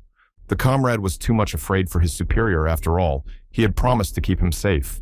Definitely, this person was a true hero. His body was covered in armor, so that no one could get too close to him and harm him. He was going to kill the opponent with a single blow, only he didn't succeed the first time. The protective necklace from Ms. Ririnel that could save him from instant death helped. If not for it, Arut would have died from this attack. The warrior looked towards his hero, while the lieutenant defended his mentor. All of them were thinking of the next steps to take in order to survive. The new hero of the Empire, Cruel, was the star of the battles. He had the lives of hundreds of people in his hands. The boy thought he would now be saved from attack. But not this time. The demon minion was already on his feet, holding his bloody dagger. There was no way he could stay still. He would be killed so easily. Now they decided to get to know each other better. Everyone was calling him the new hero of the Empire. Only Cruel thought himself unworthy of the title. Even this guy had heard about the man His Majesty had sent. There were rumors that he was actually gorgeous. But he thought that the voice sounded truly familiar. Perhaps they had met before. It was simply possible to remove his helmet for that. But how could one ask to remove his helmet right in front of his opponent? Of course he refused, though he saw the same thing in his opponent, something familiar. This is the first time they are facing each other. So why can't they get away from the thought that they have seen each other once before? Arut decided that if his opponent didn't want to remove his helmet himself, he would have to do it himself. The young man wasn't the least bit afraid to get that close to his opponent. In fact, the Zero Corps commander was quite fast, so the man could lose him even out of sight, which brought him closer to death. But that didn't mean he couldn't keep track of his movements at all. The fight would be interesting enough for both of them. They dodged each other's attacks with ease. Crazy Arut smirked when he couldn't reach his opponent. He was amused by these games. Come to think of it, the man had said earlier that the title of hero was too serious for him. Was it worth confirming that? But the man was against such persistence. Although his speed was annoying, his attacks were nothing special. The man didn't understand why everyone was so hooked on him in battles. He figured he could handle it if he kept pushing with his strength and stamina. The Imperial warrior was worth proving his strength right now. Their strength opposed each other and gave off a bright glow that could be seen from different parts of the area. Everyone was cheering for their commander. The man had no way of understanding why his opponent's attacks were so weak. Maybe he wasn't fighting at full strength. He couldn't understand if he didn't care or if he was hiding his strength like that. But he didn't care because the hero had the advantage. Then Arut realized that his opponent had already noticed everything, which meant it was time to end this fight. The man couldn't believe his ears. How dare he if the war wasn't over yet? And especially the demons were the first to cross the border and break the rules. But that was the end, because the hero killed the commander of the 9th Corps. But even after regaining the lands of the Empire, he was not satisfied, and continued to take over the territories of the demons. They just took what was theirs. There was a suggestion to not waste each other's strength anymore. It would be better to just settle on the fact that they were both defending their territories. The man realized that the boy was right. They already had the lands back, so they no longer needed to fight and deviate from the original plan. But if things continued, he could get rid of the commander. Even if he wanted war so badly, no one could think that his soldiers would agree with him on this matter. Because of this, he began to lose his temper. This time, he decided to retreat. While those were in a good mood, they had suffered heavy losses. It would be better to follow the original plan. The demon captain happily turned around and left.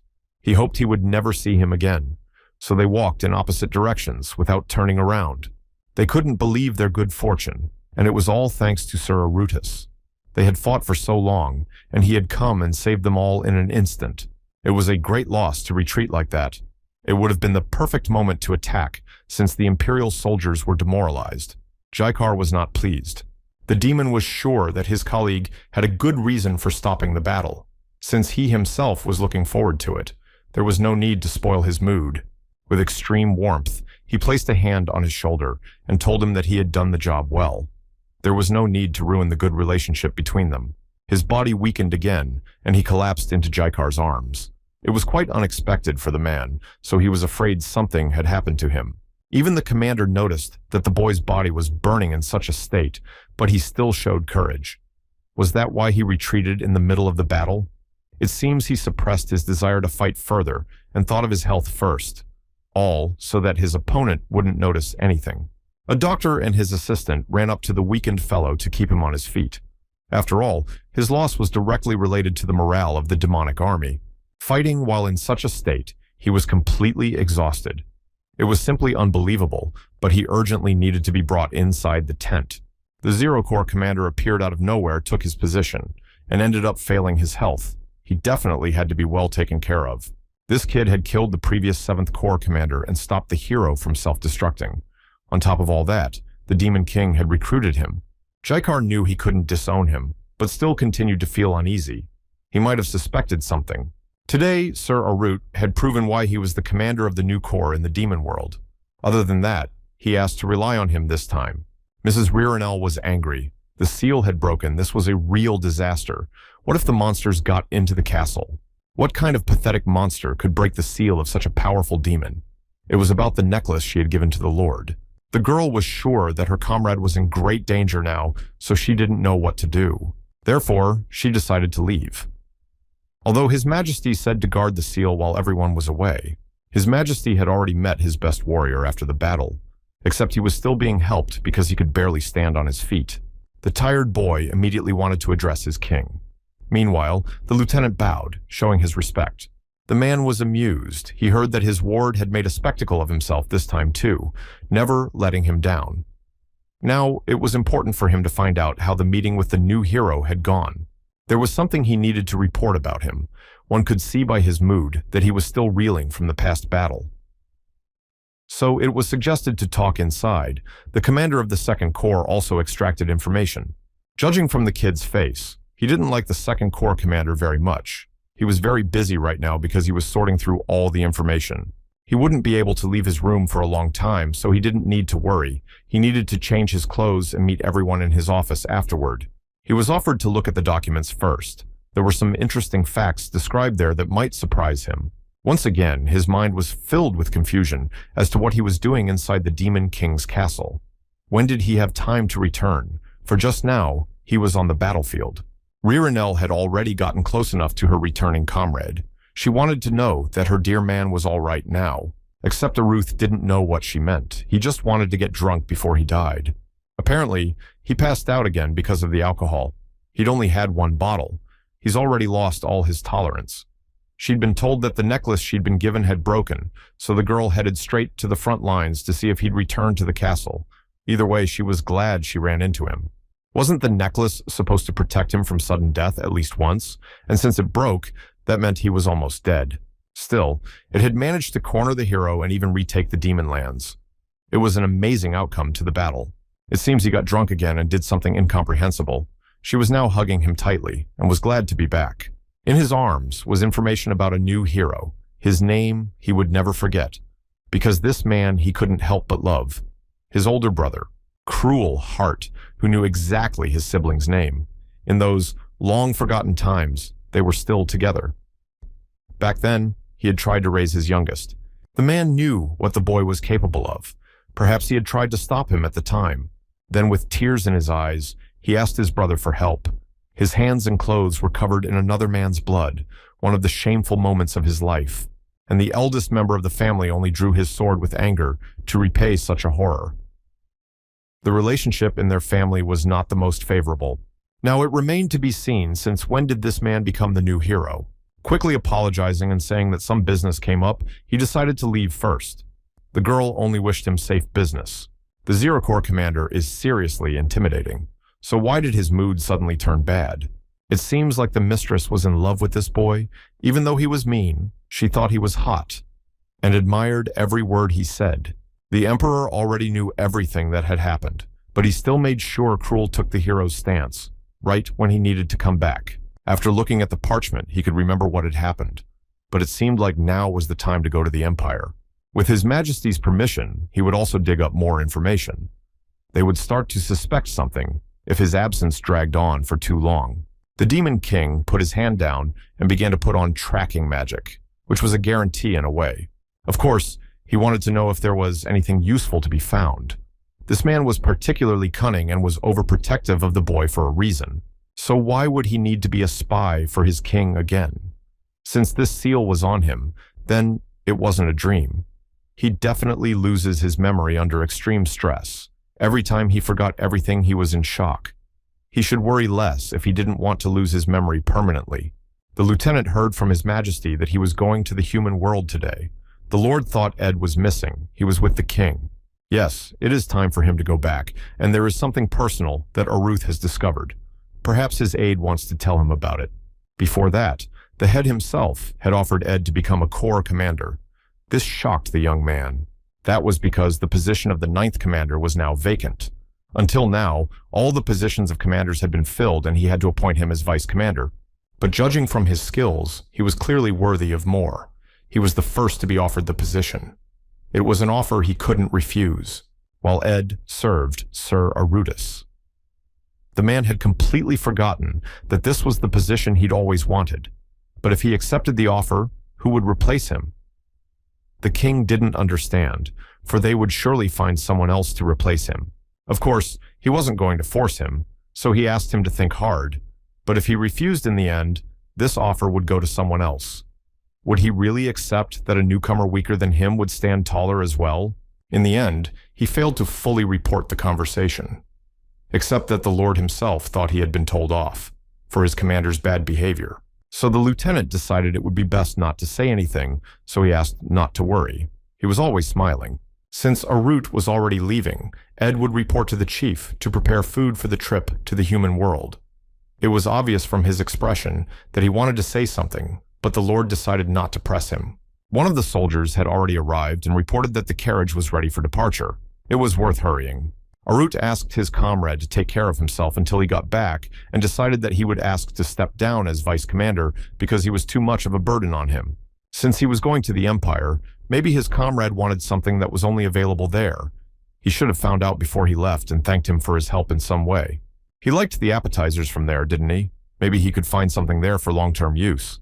He'd be taking a lot of stuff this time anyway, so Ed had better just tell him what he wanted. Was there any other leader in the demon realm who also worried about his subordinates? He doesn't need anything special, so let the boy just pick what he sees fit. More importantly, he must wear the necklace from Ben at all times, and remember to wear the robe while in the human world. There was no commander-in-chief here who needed as much help, but the fact that Sir needs it not one bit didn't upset him. Rather, it shows that he respects him more than anyone here. As expected, he doesn't want to become a corps commander. He likes being Sir Arut's vice commander. That's the kind of unexpected answer he gave. So, wherever the Zero Corps commander goes, he will be waiting for him here as vice commander. He politely said goodbye and showed that his attitude was truly sincere. The Empire was quiet today. 2 guards were standing near the gate guarding their castle. Well, suddenly they noticed someone approaching. It was a stranger in a cloak. They told him to stop. After all, this was Earl Hart's estate. He meanwhile did not even dare to raise his head, and his face was covered. The Earl was not in the manor now, so visitors were not allowed to enter. The young warriors immediately pointed their weapons at the uninvited guest. The boy only said to open the gate, so what was wrong with him? Did he really not care if he turned the count against himself? If he approached, they would be forced to attack. He was actually trying to get into his own house. Would they dare to interfere with him? He needed to reveal his face so they would realize that their master had come to see them. Everyone around them immediately became nervous. They had to hurry, for the count had returned. The servants lined up in 2 rows and greeted their leader, although he had told them that they shouldn't greet him like this. Only they couldn't afford not to fulfill their duties. Therefore, they would have to put up with it. The most important person there was the butler of Remember Manor. He greeted his master with special respect. The man has been here since he inherited the manor. When he sees him, he feels as if he has truly come home. They hadn't seen each other for about 6 months. It was interesting to see if he had successfully completed the subjugation of the monsters. The society thought that he went on an expedition to subdue monsters under the orders of the Empire. It was a bit embarrassing to talk about how things had gone differently. The butler noticed that the boy was injured. He was already so old that he was no longer able to punish the monsters. Arudis yanked his arm away from him, telling him that it was all right, for he was no longer a child. It was like that, for he was now a respected earl, though old habits weren't so easy to get out of his head. He must have matured after his long journey. Should he prepare a room for the little lord? But there was no need for that. He's off to see the emperor in a jiffy. Arut is sure that the emperor already knows that he has returned to the empire, though it was at this very moment that he would like to lie down in his bed. On top of everything else, he needed to ask about Cruel. All of their family members had been assigned to different places. All he could say was to agree to the order and follow it. As always, the man only bowed obligingly. The Empire was already discussing the return of Dion Hart. The man sat at the table and listened to his subordinate. The dog emperor had finally returned to look at his master. It was Duke Illustra Starbe. This news brought a smile to his face. What should they do now? After all, the new hero's younger brother had returned to their empire. One solution was to make a request to the Assassin Guild, but what if Krell was followed? They had another card up their sleeve. Even the arrival of such a dangerous man couldn't upset them. Did the gentleman really mean the Revolutionary Army? His aide was a little frightened by this information. If it's a group willing to give their lives to assassinate the Emperor, we'll be involved. Whether they get caught or not didn't matter. The Duke didn't think Sir Cruel would miss something so obvious. It was dangerous to bicker with such a man. He had to apologize and say that he would contact the Revolutionary Army.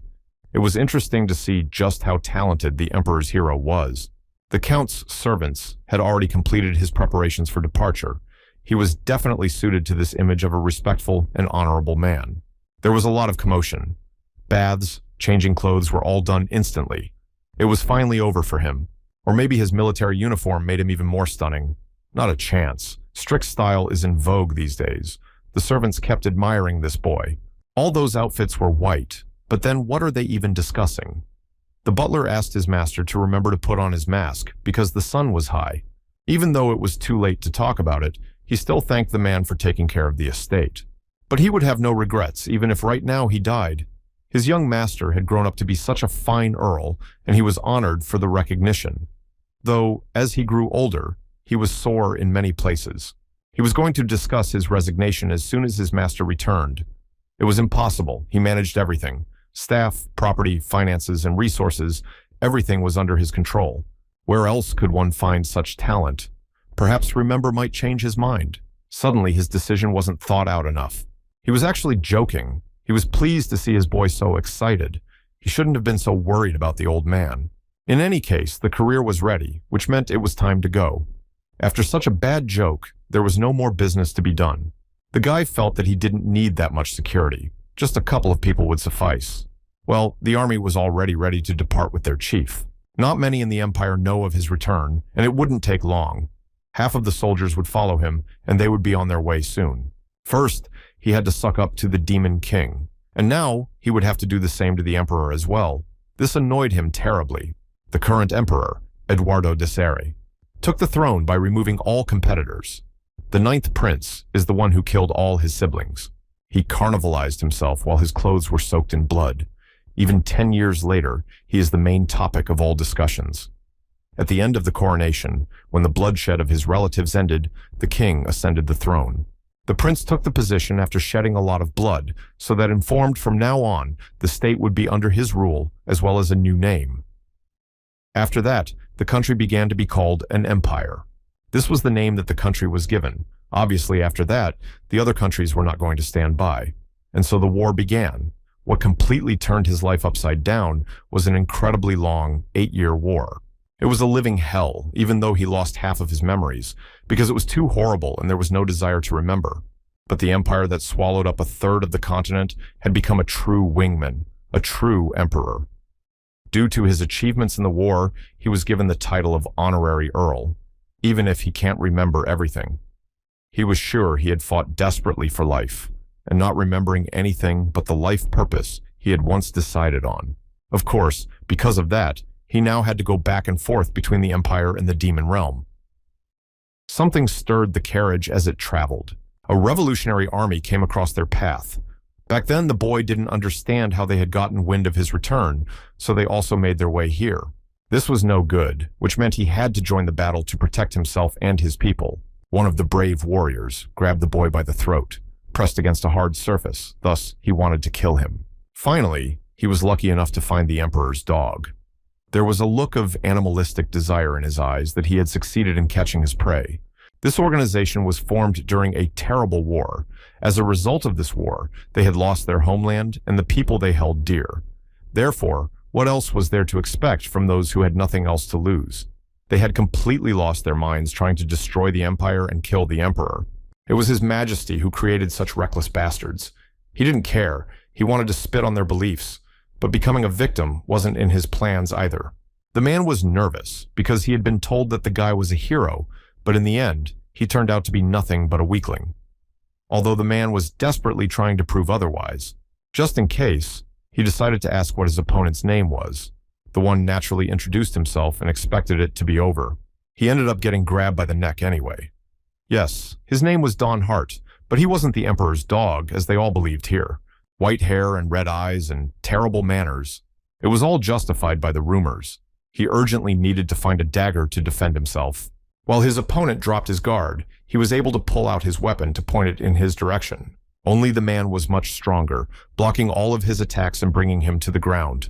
Blood was oozing from his mouth. Now he couldn't breathe.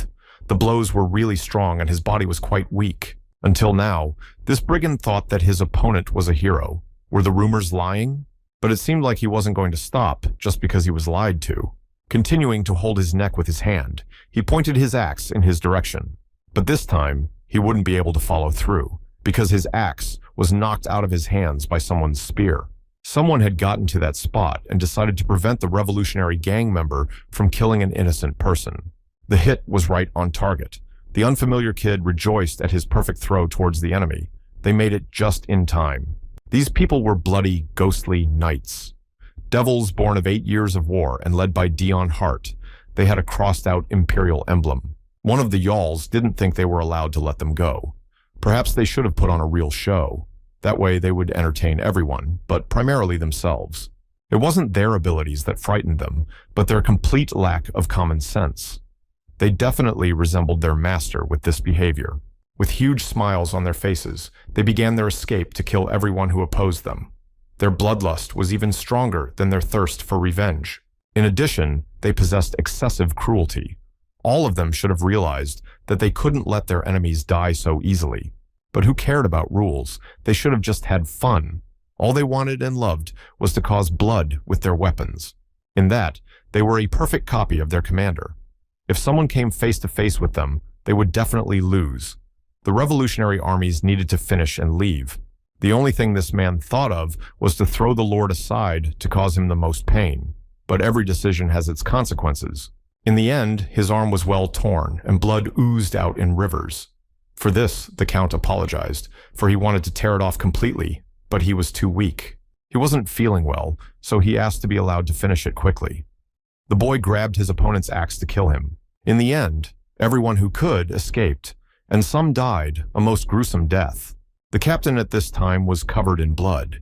He should have continued his journey onward.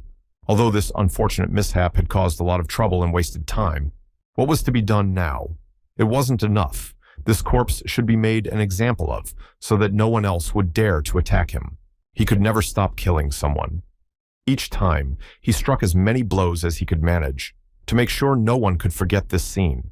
Now that was their real captain, utterly ruthless. He didn't seem to need their help now, though they'd killed a fair amount of people too.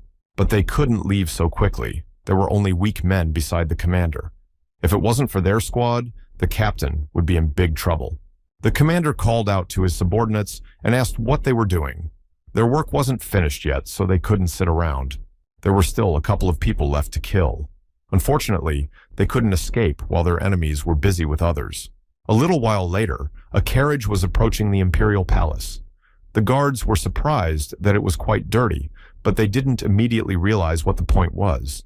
It wasn't mud at all, but real blood. Soon, Earl Dion Hart came out.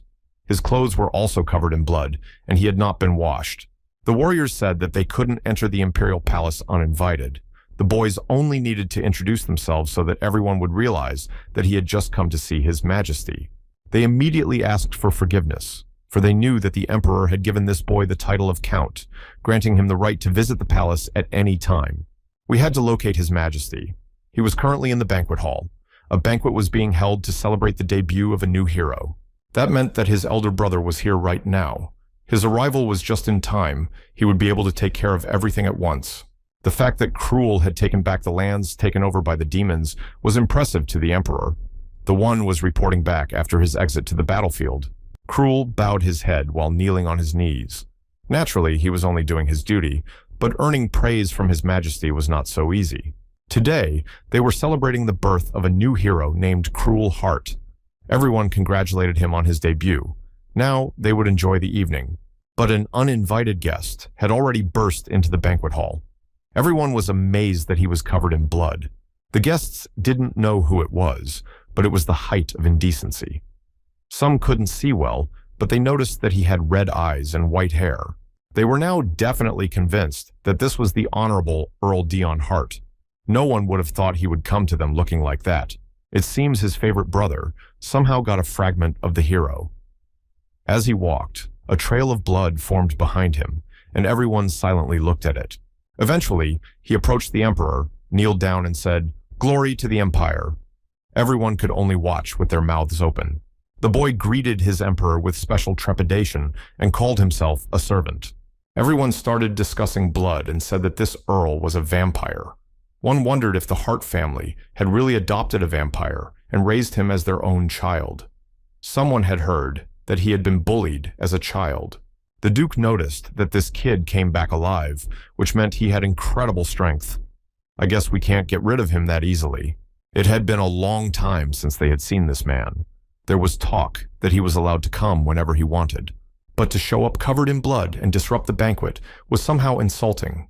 He apologized because he was ambushed on his way here, but who dared to attack the hero of the Empire?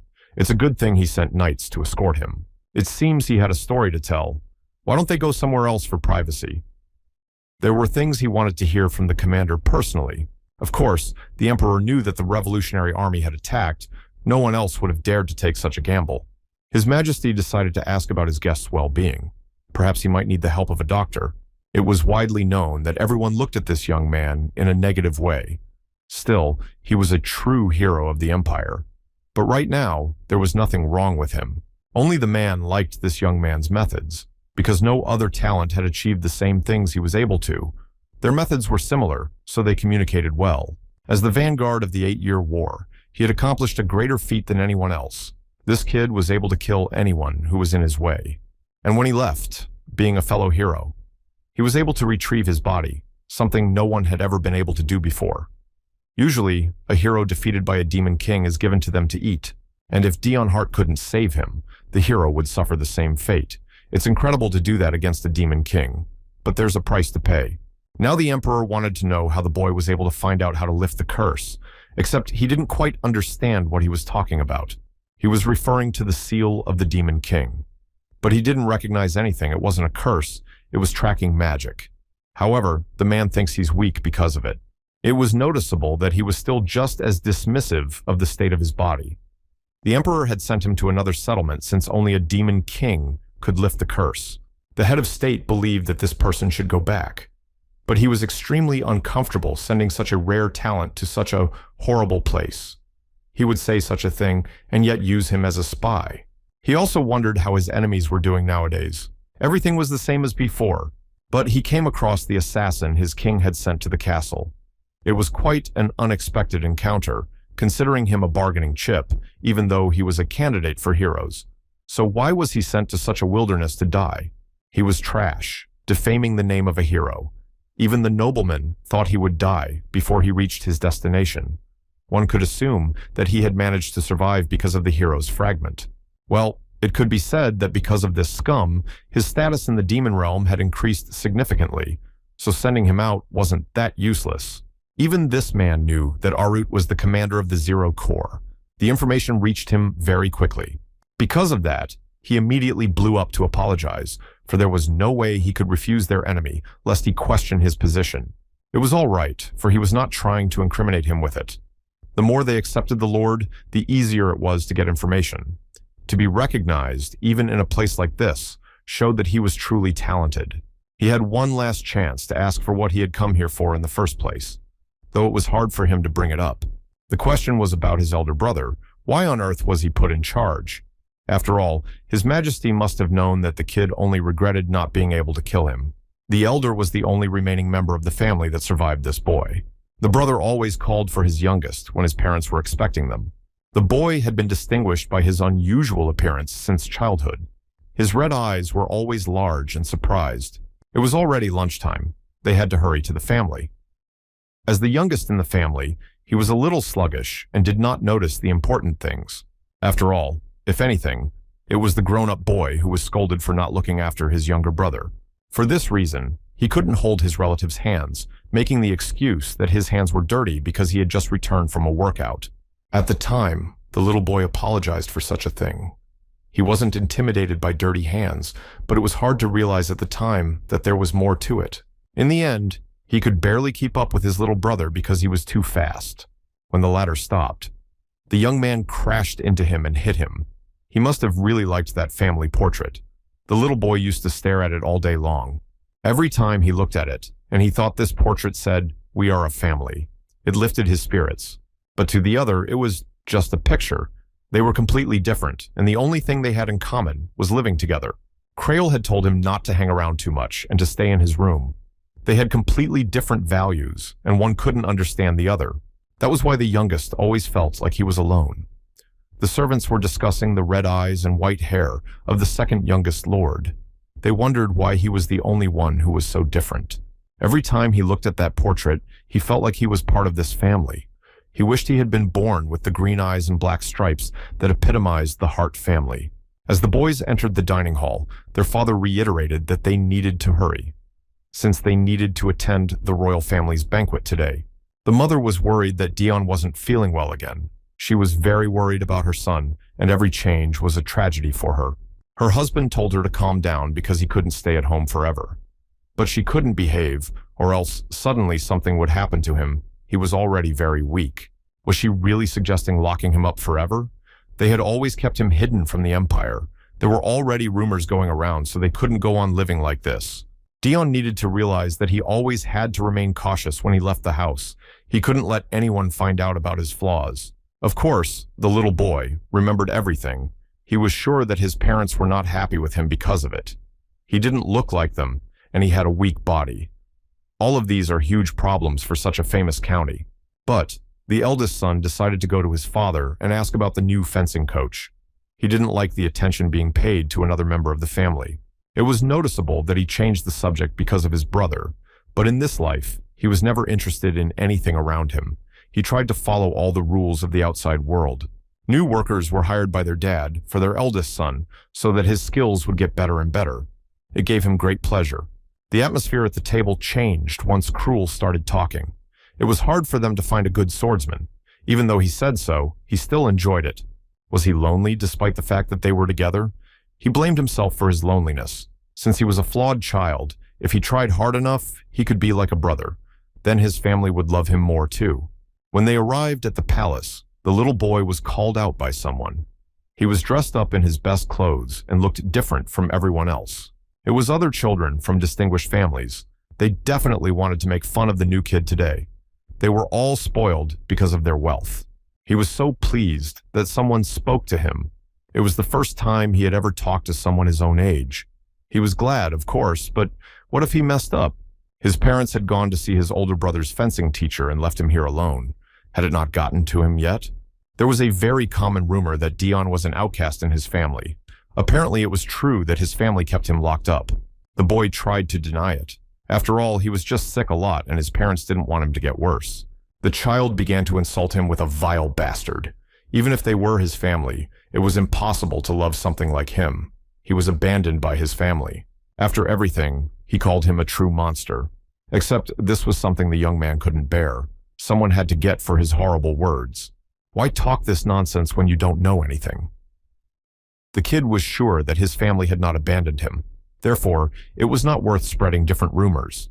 The other boy decided to take revenge and smashed his fist into the face of his new acquaintance. They started fighting. One couldn't think that he was part of the Hart family just because of his last name. After all, to everyone he was just a monster, a mistake of humanity. He called him a disgusting bastard who was turned away by his own family. It was unclear who the little kid was angry at. He wanted to shout to the world that he was not a monster. One of the adults noticed this and tried to stop the attacker. The beaten young man was lying on the floor of the palace, and someone was already calling for him. Now more than ever, he lacked a mother's love and care. Except what would happen after this? His older brother ran after him, but not at all to pity him. Of course, he blamed it all on him. These events would not go unnoticed. The young man's face was burning with rage. After all, he would be the one to receive for not looking after his younger brother, which was completely unfair to him. The second young master's body was extremely weak. He was extremely susceptible to stress. You also have to be careful with sunlight. Special care would be required here. It was so bad. There had never been a child in their lineage like this before. Once this could happen. After that incident, there were only more problems. Such a mistake brought the baby to tears. He apologized to his dad and mom. There was little hope left that they would take his side. He promised he would try harder, so he asked them not to hate him. Though even at such a young age, one had to realize that other things decided everything in their world. After his sleepy ramblings, it wasn't his parents near the bed at all. It was his older brother holding his hand and telling him that everything would be all right. Right now, he wanted to tell his rival to look, his whole family really loved him. Even at a time like this, he had a loved one by his bedside. Except his brother was saying he didn't need to try anymore. No one had any more hope for him anyway. Such words shocked him. Fortunately, it was only his nightmare. All the events were jumbled in his head, and he couldn't put together a complete picture. His parents immediately came into the room and wanted to ask him how he managed to fight in the palace. After all, he had already been warned to be careful outside the house. He was so sorry, but he was so eager to tell his story that it was the others who started bullying him. So many insults he had never heard in his whole life, but his father still wouldn't listen to him. What if he was thinking the same way those kids were? These thoughts were tearing his soul apart because he wanted a simple family love so badly. It looked like it really was too early for them to go out into the world. Now he would be forbidden to leave the castle for a while, so he should have thought about his behavior in the room. The certainty that they were disappointed was growing. He couldn't bring them any more trouble. He needed to try to become stronger, to become someone the family would not be ashamed of. The young master did not leave his room today, but even the servants felt uneasy when they looked at him. He tried so hard, but who would even recognize him? Every day he studied hard to prove that he had the right to be in this family, but they just kept laughing at him and his parents. The husband and wife supported their oldest son and asked him to try harder. He just needed to trust the adults to get on the right track. The toddler was watching all this from the window. Of course, it was frustrating for him because there were no such privileges for him here, but there was no time for envy. If he tried his best, then the family would recognize him. He had a positive attitude and really wanted to show what he could do, and if he wanted that, he needed to get stronger. He decided to practice 30 minutes longer today. Was that his plan? Even though it was so hard, he felt like he was going to die, but he had no right to give up. He still kept trying to practice fencing. His diligence caused his nose to bleed again. Cruel noticed this and ran over to take the stick from his junior's hands. The latter was trying to figure out what he was doing here. He just wanted to get stronger, though. Was it concern, or was he just afraid of losing his place? His brother only repeated what they told him to do nothing and sit quietly in his room. He wasn't even given a chance to show what he could do. He wasn't even allowed to try his best because he was a mistake. It broke his heart every time. It shouldn't have been a surprise that he had become like this after a torturous childhood. In the end, he agreed that he wouldn't do anything, because no one expected him to do anything. Even his resentment he couldn't express to anyone in this house. After everything, he apologized and said that he needed to rest. So the eldest needed to leave this place. And was he doing it with a displeased face? Then he began to think about what he needed to do to be loved by this family. In his little years, he had worked so hard for something that people usually only get when they are born, and only the butler would ask his young master if he would eat in his room as usual. One could never expect a trick from this man. Dion was already 14 and had always wondered where his family dined. After all, they were clearly all gathered around a large table and enjoying each other's company. The Count and Countess had left to deal with something urgent. At this time, Cruel walked into the same room. He was already 17 years old at that moment. But didn't his older brother have a training session right now? He had finished it back in the morning, so he proposed to go play chess together. After he gave up, his relative came to play chess with him from time to time. The boy noticed that he was too polite. Maybe he had interrupted him from something important, and he couldn't remember the last time he had seen his parents. Oh, and how could he be busy when he was locked in this room with no one to visit him? Although it sounded like he was making fun of his eldest. One could already sit down and start their regulars game. Since the situation in the Empire was unstable, their parents were extremely busy right now. That was also why the other person rarely saw them. Everyone told him that his mom and dad were busy, but he was sure it was all because they didn't want to see his face. For so many years, he had formed this opinion. He knew full well it was a lie, but there was a reason he wanted to believe them. Still, his gut still hoped that they were family. Sometimes, when he was supposed to be sleeping, his mom would visit him, even though he had sworn not to expect love from his family. He could hear his mom apologizing and wishing him sweet dreams. He still tried to look for love in their simplest actions every time. He had hope smoldering inside him, and that's why he thought he was pathetic. Perhaps they were really busy in a big way, and his older brother had decided to let him know that he wouldn't be able to play chess with him for a while. Here again, he realized that his hopes were meaningless. He himself apologized, for it must have been burdensome for his older brother to come here all this time. Unfamiliar voices began to say that when war breaks out, at least one member of the family must be mobilized. More people came into this room. The older man was angry that strangers had unknowingly come in here and didn't even introduce themselves. Their family was an honorable family, and such treatment was wrong. The man was supposed to deliver a message from the Empire, and now he was looking for Dion Hart, which was obviously very startling to everyone. The young butler pointed to the gentleman the knights were looking for. The situation was dire, and it was unclear why they were looking for the weakest member of the family. The young man could see that this all made the older man very angry because his hand was clenched into a fist. It was Dion, who was ordered by one of the knights to go along with him. They weren't going to explain anything, but were only following the orders of their ruler. They grabbed him by the collar and told him they would answer any questions later. This kid looked so puny. Would he even be able to lift a sword? And yet, they wanted to send him to the battlefield. The eldest member of the family tried to stop them because he was the one to be conscripted. There must be some mistake. The Hart family had sent an official request to the royal family, and they were just doing their job. If he thought there was some mistake here, he should discuss it with his parents.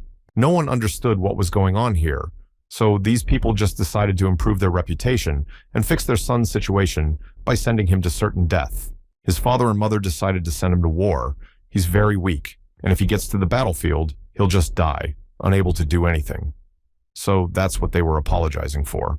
They all wanted him to die because he is a failure who dishonors their family. In the end, his family gave up on him. Soon, he would be sent to the front lines, but unless he wanted to die, he needed to get stronger. Therefore, he was encouraged to train. Although even holding a sword was hard for him, no one understood what a child of an illustrious family was doing here. All the young lords of other noble families had been sent to safer places. There were rumors that his own family hated him, and they could tell at a glance that he was barely holding his sword. He was probably going to die soon. Except he didn't want to die at all, and that made him start crying. They felt sorry for him there, though, because he was very young. From that day on, his life was no different from hell. He had to fight, though he couldn't even hold his weapon. Endless battle, screams from all sides, and sickening bloody scenes. But he still didn't want to die in a place like this. He was being yelled at to pull himself together, How long was he going to hang in the clouds if he couldn't hold a sword? Let him choose another weapon. And if there were no weapons, then he needed to tear everyone apart with his teeth. It didn't matter if he was weak or young. Once he got here, he had to fight for survival. And this man was right, because he had to survive. It was decided to kill as much as possible because he wanted to live at any cost. That's how he got his first blood on his hands. But his body didn't get any stronger. It still oozed blood in every stressful situation. But he wanted to go home. But, in the end, he still kept killing. To survive. Sometimes he wondered if he was happy back home, and should he go back there. By this time, the gifts that the Empire had sent them had arrived, so everyone needed to sort through them. Since he had first arrived here, he had heard that they had been sent some sort of reward. This was an unexpected event for these soldiers. Someone's daughter had sent a letter to him for the first time after she learned how to write. That must have given him strength. Somebody got a home-cooked meal from a mother he missed dearly. Except he didn't have much to look forward to. For now, everyone was happy to be remembered by loved ones. This boy was left to fend for himself. Naturally, there was nothing for him. Only a letter was handed to him with an order appointing him commander. That's when he made the decision that he would make sure the Hart family paid for their betrayal, to experience everything he'd been through. He had finally accomplished that, and had come to greet his family properly. He felt no shame for wanting to kill Mom and Dad. They were scared, but Dad wanted to confront his stepson. Why did he have the nerve to come here along with the dagger he had already stained in blood in the war? This was a dream he had cherished for years. He killed his father first. That was how he said goodbye to his entire family, placing his dead mother on top of his father. There was a lot of blood around, but it gave him peace of mind. He wanted them to look at him. They shouldn't have done this to him. When he sought their love, they should have treated him so much better. But in the end, he was hurting, despite wanting it and striving for it. Now he felt depressed. And his older brother had already entered the hall.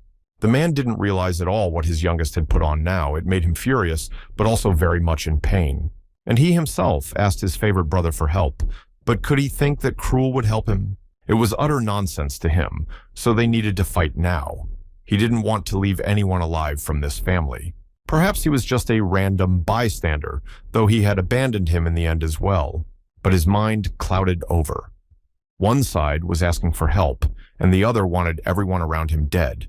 Dion had reached his limit. His mouth was bleeding again, his body resisting such a struggle. In the next moment, he might just pass out in this place. Right now, his main desire was to kill his brother. Only he wouldn't be able to do it because of his poor health. Krell, on the other hand, had every chance. The next moment, Leanne Rayner, the commander of the Noble Knights, called out to the Count. He was thinking about something and didn't hear the girl at all. They hadn't seen each other for a long time, so she greeted His Excellency. The girl was the only normal person among these lunatics from the Noble Knights. Of course, he was very happy to see her.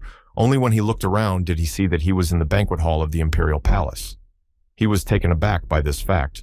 He remembered being in the carriage when they were attacked by the Revolutionary Army. But how on earth did he end up in the Imperial Palace, and where did he get that outfit from? The commander noticed that the guy didn't look well. Maybe he felt sick after meeting the Emperor. If that was true, then he had experienced as much stress as possible. So how did he manage to deal with such a dangerous army? His next question was, what was the occasion of the banquet? This really surprised his interlocutor, because this banquet was in honor of the debut of the new hero Cruel Heart. Astonishingly, he approached his so-called brother. He too was surprised that he had managed to get to this place in one piece, even though he'd organized it all himself. He knew he'd had a bad dream for a reason. He obviously didn't want to cross paths. He had two personalities inside him, which often made him confused about events.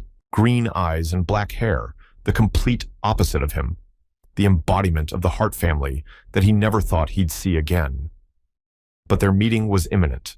He was the one person the boy had no desire to meet again, except that while one avoided the other went straight to meet him like a daredevil.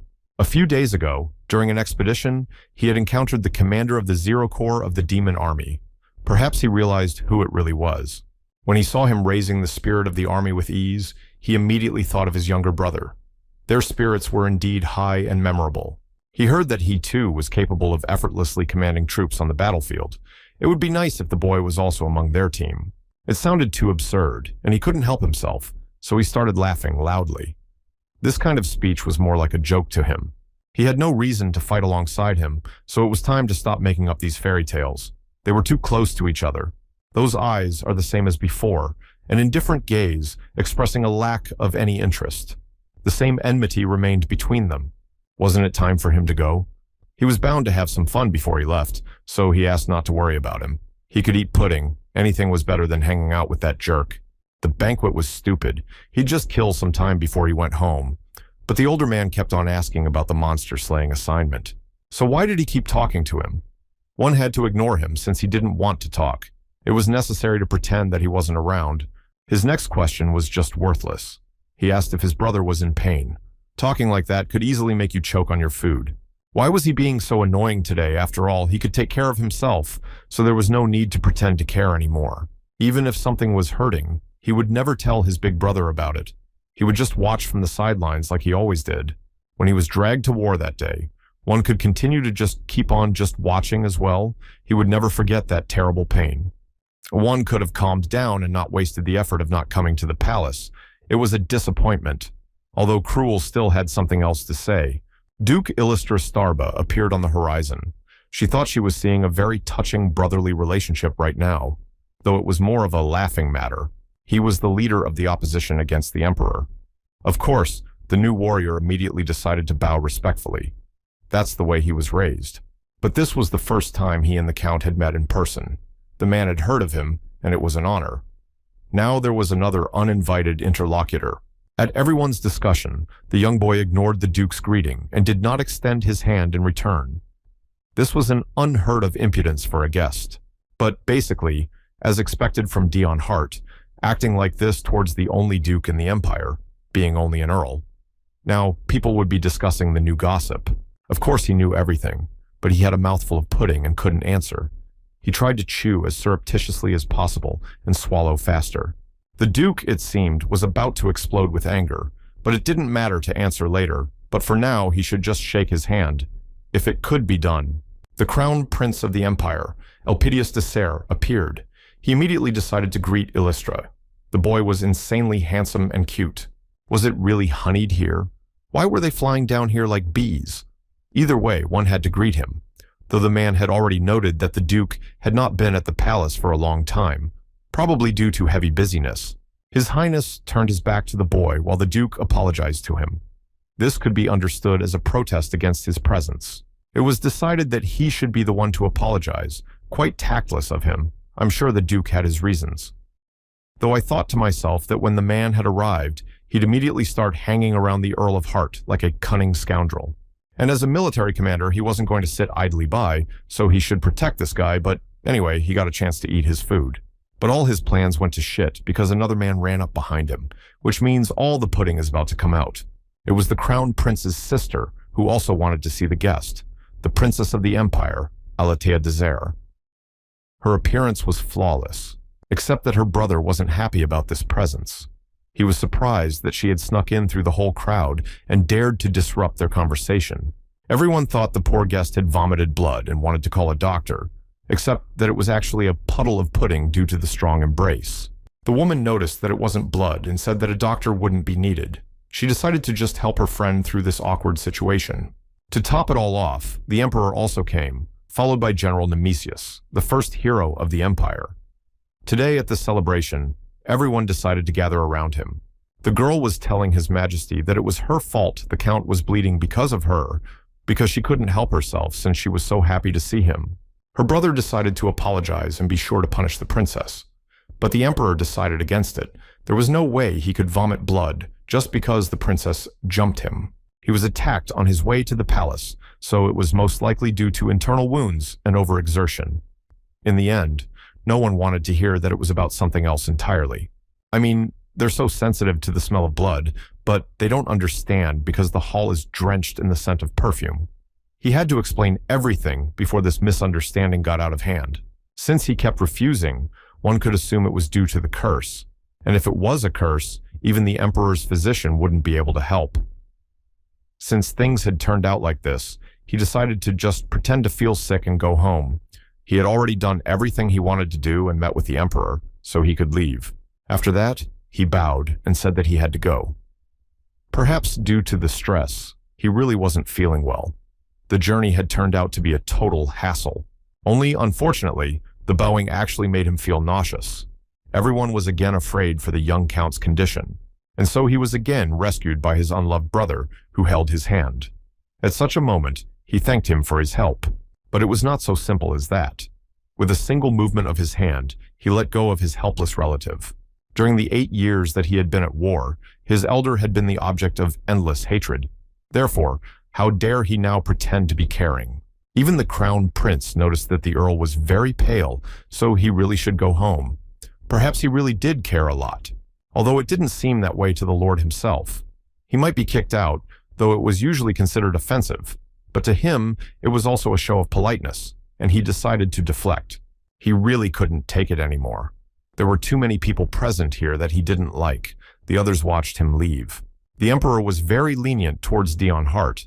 Therefore, the duke was unaware of how he dared to show such a disdainful attitude when many noble guests gathered at the banquet of the imperial family. The emperor accepted his excuse. Will, he was not feeling well? But could anyone after that reproach him for being ill-mannered? In the same way, he felt that Sir Cruel had been too generous to his brother. The man wanted to know that the lad was entirely on his side. After all, he just wanted to make sure the noble guests didn't get into a bad mood. It was understandable, and of course, he knew why they had come to see him. In the past, a descendant of the Hart family had asked this man to be his patron, an unfortunate man who had lost his family. When his younger brother killed their parents, he was going to be the best sword for him. If he just wanted to survive, he would have countless ways to do so. But out of all the possible options, this was the one he chose. The Duke wasn't stupid enough to kick the dog that came to his foot on its own, but he was curious as to why he was the one being asked. It was unknown if he was smart or stupid, but right now, he just wanted protection. And until then, he had always wondered what kind of protection he had told him about back then. But today, it was clear to him. He had spoken then of protection from Dion Hart. Someday, their long-standing confrontation would have to end, and each wanted to come out victorious. If that was what he meant, then they were on their way. The Emperor's loyal dog must be destroyed, and the Duke's dog would agree with everything. Honestly speaking, even though he was the Emperor's dog, it was far from the main reason why he should be eliminated. His trembling heart felt that he was the ultimate threat to the Empire. The man wanted to kill Dion Hart, who didn't care about him, at any cost. That was why he was respected for being so cold-blooded. The girl decided to escort her comrade to provide him with assistance. All he needed was a rest, but he smelled the odor of burning. Everything was perfectly fine when he left, but upon his return, his estate was burning in flames. Everyone around stood around and just watched the blazing fire. The noble knights had also gathered at this place, only it was unclear what they were doing here. Everything around them was incomprehensible. Even they were frightened by the occasion. He wished more than anything that it was just a dream, and he was actually dreaming, because he had been under a lot of stress lately. But a fever like this couldn't be a hallucination. The commander-in-chief started shouting to his soldiers and asking what they were doing here and why everything was burning. Since when did his house turn into a kennel with maddened dogs? Now he would show who was the boss and that he was to be obeyed. Only he had a bomb in his hand that he didn't want to get his hands on. It could explode right in his hands and kill him at the same moment. Any way you look at it, it is a bomb. He found nothing better to do than to toss it aside. If it was going to explode, it certainly wouldn't be in his hands. This thing was indeed powerful and created a huge explosion. As a result, his estate became even more in shambles. There was some chaos going on all around. What the devil were those rabid dogs doing near his house? He wanted to just come and rest in his bed after a long time and a bunch of unnecessary meetings. His subordinates kept calling him captain instead of count. They had wanted to explain to him what was going on here for a long time, but it had never worked out. The girl was already worried about her friend. A man appeared who really wanted to say that the boy was a hero, but at the same time threw away the bomb that had arrived so unexpectedly. It seemed like everyone was beginning to realize who was responsible for all of these events. Because of one person, the whole area had turned into a blazing terrain. The army couldn't understand why anyone else had survived here, which meant that there were actually outsiders here. There were more and more questions and fewer answers. The air army actually came here and threw a bomb at a house, so they quickly defeated them. Except, how on earth did they end up near his house? Weren't the noble knights part of the imperial forces, or were they just kicked out because they were causing trouble? Right now, I was leaning more towards the second option. They pounced on their captain to improve their mood. They liked that he was worried about them. They may have messed up a little, but they weren't getting kicked out of anything. It was very rude of them to treat the Earl like that. They are the only ones who dare to treat him with such disrespect. They should have been reprimanded for that. In any case, those revolutionary bastards were at fault. It wasn't enough for them to attack his carriage. They also attacked the noble knights, subordinate to him. They seemed desperate to kill him, but what had he done to them? One of the enemies noticed that he had come within sight of his opponent. He decides to distract everyone to save his comrade. But if he wanted to get information about the Revolutionary Army, he needed to capture at least one alive. That's exactly what he was going to do. They didn't use the kindest methods, so, of course, it ended in a fight. It was Remember who took care of the case. The butler, who had a strong connection to the Count. This man was willing to do anything for his master. One could be sure that he was not an easy butler. He thought that his master was in grave danger. He didn't expect that the Count would catch the bomb and be able to strike back. It was now clear to this man what had happened in the imperial palace. It had only been half a day and his master looked tired. The commander had come to report that the Count had been attacked by the Revolutionary Army on his way to the palace. One would have thought that in addition to fatigue, he also had internal injuries. It was now clear why he had returned so quickly. He decided to take care of the rest, so they needed to make their way to the house in order to rest, while all of their enemies were being tied up. The obstacles to overthrowing the emperor are three people: the supreme commander of the 8 Years' War and the emperor's personal bodyguard, Nemesius. The man who stabilizes public opinion with outstanding political and managerial skills, Chancellor Ardar. The last vanguard commander of the 8 Years' War and the emperor's loyal dog, Dion Hart. He usually works in the shadows, appears unpredictably, and is very difficult to keep track of. This time went on a mission to capture monsters, but it is unknown what orders he was actually carrying out. That the revolution succeeds, Dion Hart must die. Even if he failed, the revolutionary forces would not give up. Therefore, the man called everyone the Emperor's mutts. Since the day they were dragged into the 8 Year War, none of them had raised their sword in the Emperor's name. That was why the man was so angry at those words. But he didn't say what they were doing it for, so he just said, "Stop bothering the Count," when he was already having a hard time. In fact, they were only doing all their deeds in the name of Dion Hart. Therefore, even now, that person would die because of it. The butler was upset that he now had even more cleaning to do. He needed to inform the Earl that his rabid dogs had mauled the man to death. In the alley, a little girl huddled in a corner.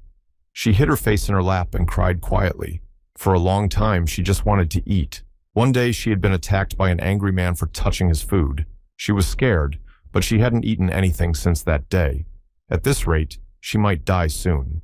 People in the slums die all the time. It's unlikely that her death will surprise anyone. Is there anyone who would mourn her at all? But even here, she was noticed. The boy noticed that the girl was almost dead. He decided there was nothing he could do about it, then decided to give her his piece of bread this time. He found it outside the Church of Atonement. The little girl was curious to know because any food was worth its weight in gold to them, hard to get.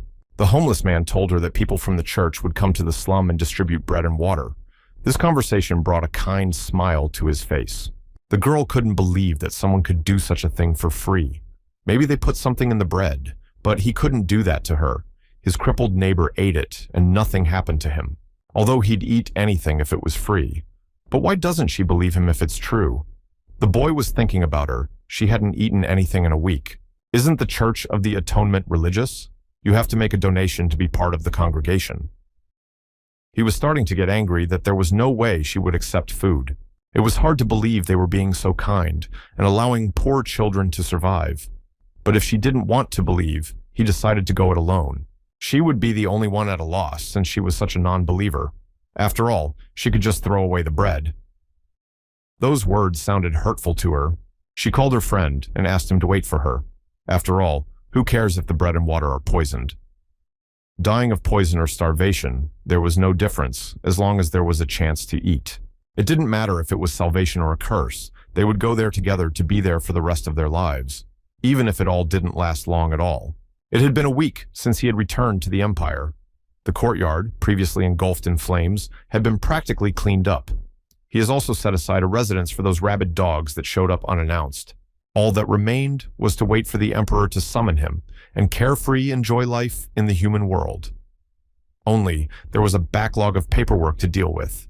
Someone requested to build another dam in the territory. I wonder who had the nerve. Was it the butler's request? Of course, the kid knew they were dealing with this temporarily, but they couldn't afford to be inattentive to such matters. Another dam wouldn't hurt. He quickly changed his shoes. After that incident, he couldn't act carefree with Remember. If he hadn't brought all those papers, he would have burned it to the ground and didn't worry about it anymore. It was noticeable that the guards were arguing outside, some accusing others of taking their rations and now spoiling the property. For others, it was too trifling a situation. As expected, the Imperial Noble Knights clearly don't get along. Even looking at them, one could tell which one was at fault. The crazy warriors were bullying and teasing the others. The Noble Knight clearly had nothing better to do. In the past, His Majesty often sent them on a mission, because there was no other way to deal with them. But since they were back under his command until they were given a job, it was their duty to train and wait for orders. In these moments, he missed the demon realm where he didn't have to do anything. It was worth wondering if his butler was tired. Perhaps he would need a vacation soon, but he asked not to write him off prematurely. Was it wrong to send the family knights back, even if they were assigned imperial knights? An unconventional practice to avoid state treason. The emperor wouldn't do it unless he had full confidence in him. Can this be considered as such? It seems he sent them back because he couldn't handle them, as if these rabid dogs could become malleable just from being under the emperor's command. In any case, why were there so many papers piling up? He had handed over the Heart Manor to the emperor after that day and was only dealing with it temporarily. So why was there so much paperwork here? If he really cared for it so much, why didn't he finally take these lands for himself? His Majesty had rewritten the title deed into the Lord's name again. Of course, he hadn't heard anything about this, and it left him in complete shock. The official document was somewhere among those many sheets. For some reason, he wanted to find a way to get the estate back. After all, he had even allowed the title of Earl to be given to him for the sake of protecting the border. He didn't need the Heart Manor, after all, only bad memories were associated with it. More like the worst. He'd love to be just a baron. He would not leave it so easily, and now he must pay the emperor a visit. But the crown prince and General Nemesius had already arrived. I wonder why they had come. Although everyone knew very well that it was the military chief who despised him. The men noticed the family portrait. Despite moving to a new estate, he still brought it here. Despite all the hatred, he couldn't leave the thing behind. The butler apologized for the wait. He would escort them to the drawing room. Even in the world of humans, there were some events that made life uncomfortable. The prince apologized for such a sudden visit, but he had something to tell the count. For this he had come such a long way. He had heard that the honorable lord had captured the revolutionary army alive when they ambushed him on the estate, and the princess listened attentively to the story. She was sullen and certain that the boy no longer wished to see her. She knew it, for all her efforts had been in vain. It was he who never left her thoughts. But her brother didn't think her efforts were worth anything at all. She wanted to be recognized as beautiful, and besides, she was a princess, and she had never seduced anyone before, so maybe inexperienced, but didn't want to cause so much trouble since his lover had vomited blood, though they said it wasn't for her, though she had thrown herself at him with all her might. She wanted to apologize and was going to meet him in person, but her older brother had forbidden it. She could do anything but that. Whether she came to him or invited him, it would be a scandal. So it was even better for her to use the scandal as an excuse to marry him. To put it mildly, she is a naive and downright stupid princess. She didn't really love this count. It's just an image she made up to fool the world. She might not love him, but for the sake of the imperial family, she could love him. She was actually quite cunning and didn't want to miss her opportunity. If the girl showed him how to think logically, her image as a foolish princess would arouse suspicion, though if she wanted to abdicate. Then her brother is all in favor. It's okay. They should stick together no matter what. The nobles are already debating who will inherit the throne. Anyway, as far as Dion was concerned, her plan hadn't failed yet. The girl has expressed her feelings towards him. If they are already well aware of it, they have eyes, they wouldn't dare to even think about him. And moreover, this is a great opportunity to associate such a talent with their family. He was sure she had her own reasons for this. After all, she had good intuition. So he stroked her head with a smile. He knew he was saying it over and over again, but still, if she wanted to, she could abdicate at any time. That would be the best option for him. Only, she kept persisting and asked him to find out what this boy really thought of her. That was a priority for her right now. Apparently, she'd drawn the wrong conclusions. This would lead to an extremely difficult situation if the Emperor's precious talent was upset over such an incident. They came to make sure that the princess's behavior didn't upset him, but since they were already here, they decided to force him to join the Emperor. They couldn't get rid of him. Dion Hart welcomed the future of the Empire. Of course, he respected tradition and bowed whenever he met high-ranking people. He decided to ask what brought them here. They had a particularly important conversation, and the general had a real business to attend to. With how busy they all were, it was worth being brief. One could see the man looking at this boy with horror. Did he really want to pierce him with his gaze? The hatred was strong enough for him. Above all, they wanted to apologize. But for him, there was no need for that. It was therefore worthwhile to speak at once about the main thing. Now, it was about the banquet, during which the princess behaved extremely inappropriate, although the guy himself tried to forget about it as soon as possible. Of course, the prince already thought that for a while she would not do so. But it was an absolute trifle, and His Highness was glad that he was not hurt by it. Maybe he was a little confused, but it wasn't the first time for everything. Besides, there was a show of sympathy and nothing to be angry about. In truth, he wanted to ask him for a favor. Finally, he got to the point. But what was the issue, since he was visiting him in person? He ended up asking to be his friend. The man wanted to get to know him better, but the man was always busy and it was terribly difficult to meet him. Had he really traveled all the way here just for this? The title of Crown Prince is too burdensome for him to do whatever he wants. He can't even pay a friendly visit to someone he wants to get close to. So he came here under the pretext that he wanted to apologize for what happened at the banquet, and he hoped the offer wasn't too embarrassing. But why ask a question to which the answer is already obvious? There was no way he was going to accept such a ridiculous offer. It would embarrass him. But all he could say was that he would be honored to be the Crown Prince's friend.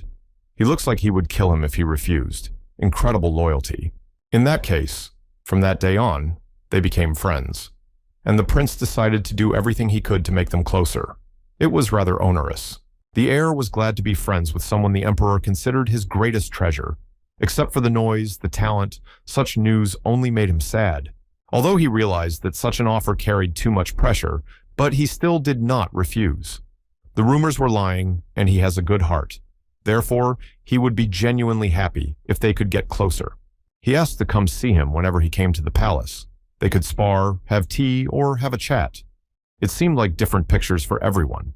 In the end, the Lord couldn't say anything because the prince had already gotten the answer he wanted, which meant it was already time for him to leave. He asked not to see him off because he still had some things to discuss with the general. His Highness hid behind the door and left without his commander. It wasn't the kind of company he wanted to be alone with, but there was no choice anymore. And the blonde man himself was already looking forward to seeing his new friend again. For him, the day had ended the way it should. Now Dion was alone with Nemesius. The awkwardness in this room was growing. Now what was he supposed to say to this formidable man? It had been a long time since they had last spoken face to face, and since he was busy, that man would not take up much of his time. In fact, His Majesty wanted them to hand over a captured soldier to the Revolutionary Army. They need to discover the location of their base to destroy. Of course, since he was the one who had captured him, he had every right to refuse. Now he was glad his interlocutor was quick to get to the point, for he too was not eager to chat with someone he didn't like, and he would gladly pass on from his prisoner. We'll send him away and go to rest. He was immediately taken to the enemy of the empire. The Lord has ordered the prisoner bound so they can take him with them. They took him out of the cell. They were attacked by 3, but 2 were dead, though one of them died in the explosion. But nothing was reported about the cause of death of the second attacker. I wondered what the man was getting at, so he asked Dion Hart a direct question about exactly how this man really died. He'd never had a grudge for nothing. During the 8-year war, it was possible to observe him at close range. That was why he learned the truth about this boy and his sudden personality changes. The nobleman was first enlisted as an ordinary soldier after being assigned to a unit. It was impossible to ignore him. From this, he began to act ruthlessly on people, because of which he began to go insane. The child, who was too weak to participate in combat, chose cruelty as his method of survival. He had been holed up in his tent for a long time, but he needed to recover. He drank a lot and barely made it through the day. It was his method of survival, and no one would blame him for what had happened. But since he had made that decision, he would have to accept the guilt that would plague him until his last breath. A child who was tormented by guilt after every battle ended up splitting his personality into two parts, and sometimes didn't understand what was being said to him. He thought it was about his injuries and asked not to worry about him. Since he could change his character at will, it would be more correct to say his very essence was changing. At such moments, the little one had no idea at all what was being said to him. The insane side that puts up brutal bloodbaths, driven by survival instinct, and the normal one that behaves normally and controls the body in normal times. Here, they are the two entities. He seems to be severely fatigued and doesn't remember all the details, but since he survived without killing a single enemy, he must have been incredibly lucky, though he couldn't even resist the guilt the man must face, and chose the most horrible way to escape.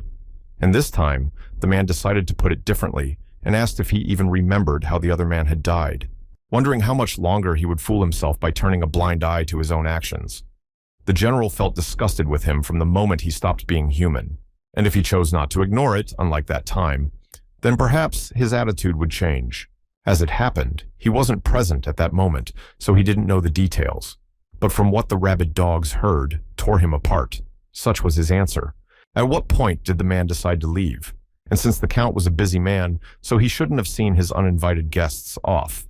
The man bowed politely and asked to be careful on the way back. Nemesius realized that nothing had changed since then. One could be sure that he was the one who had killed this man, most likely using this convenient identity of his to handle the case. The weakness of someone who put more responsibility on himself could lead to a more serious disaster. Therefore, Dion Hart was extremely dangerous. So, why would His Majesty keep this madman by his side? It remained a big mystery to the general. At some point, the boy fell asleep right in the chair, even though he intended to rest. The butler was waiting nearby at this time. In any case, it was necessary to find out how he was feeling. After all, he had given the man quite a scare when he lost consciousness. He had to call a doctor to take a look at him just in case. But now he had some rest and was fine. The doctor said that although his body is weak, it's mostly from stress and fatigue. At least once a day, his blood pressure goes up, so this old man had a suggestion. Why don't he take command over the knights in the monster extermination expedition? In principle, it wasn't a bad idea. They should calm down if they were tiring enough. Of course, he thought that the commander wouldn't mind. Since there were monsters in the vicinity of the manor, it was worth sending this army there. In the end, he asked for it to be done as soon as possible, and for all the annoying people to disappear from his sight so that he could breathe in a full breath again. Generally, this was only in his dreams. For some reason, he was dragged after everyone else. Now, he would have to fight the rest of the monsters. The girl informed the Count with a smile on her face that they were almost at the border. Everyone was excited for this trip, except him. Purely out of curiosity, he decided to ask why the Count had to go with them. But the others couldn't understand how he could miss such a fun task. Sure, he could get tired of sitting in his office all day long, but they know that he tries to show concern for them in the form of them going crazy from boredom. Doesn't he feel depressed since he hasn't seen blood in a while? He didn't like this talk, and he wanted to deny them to the last. But these rabid dogs persuaded him to go on the expedition with them, grabbing his legs. They whimpered, screaming like little children.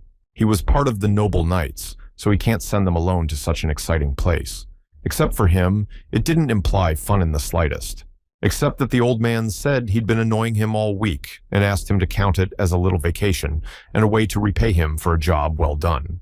They made faces like puppies because their master was too busy.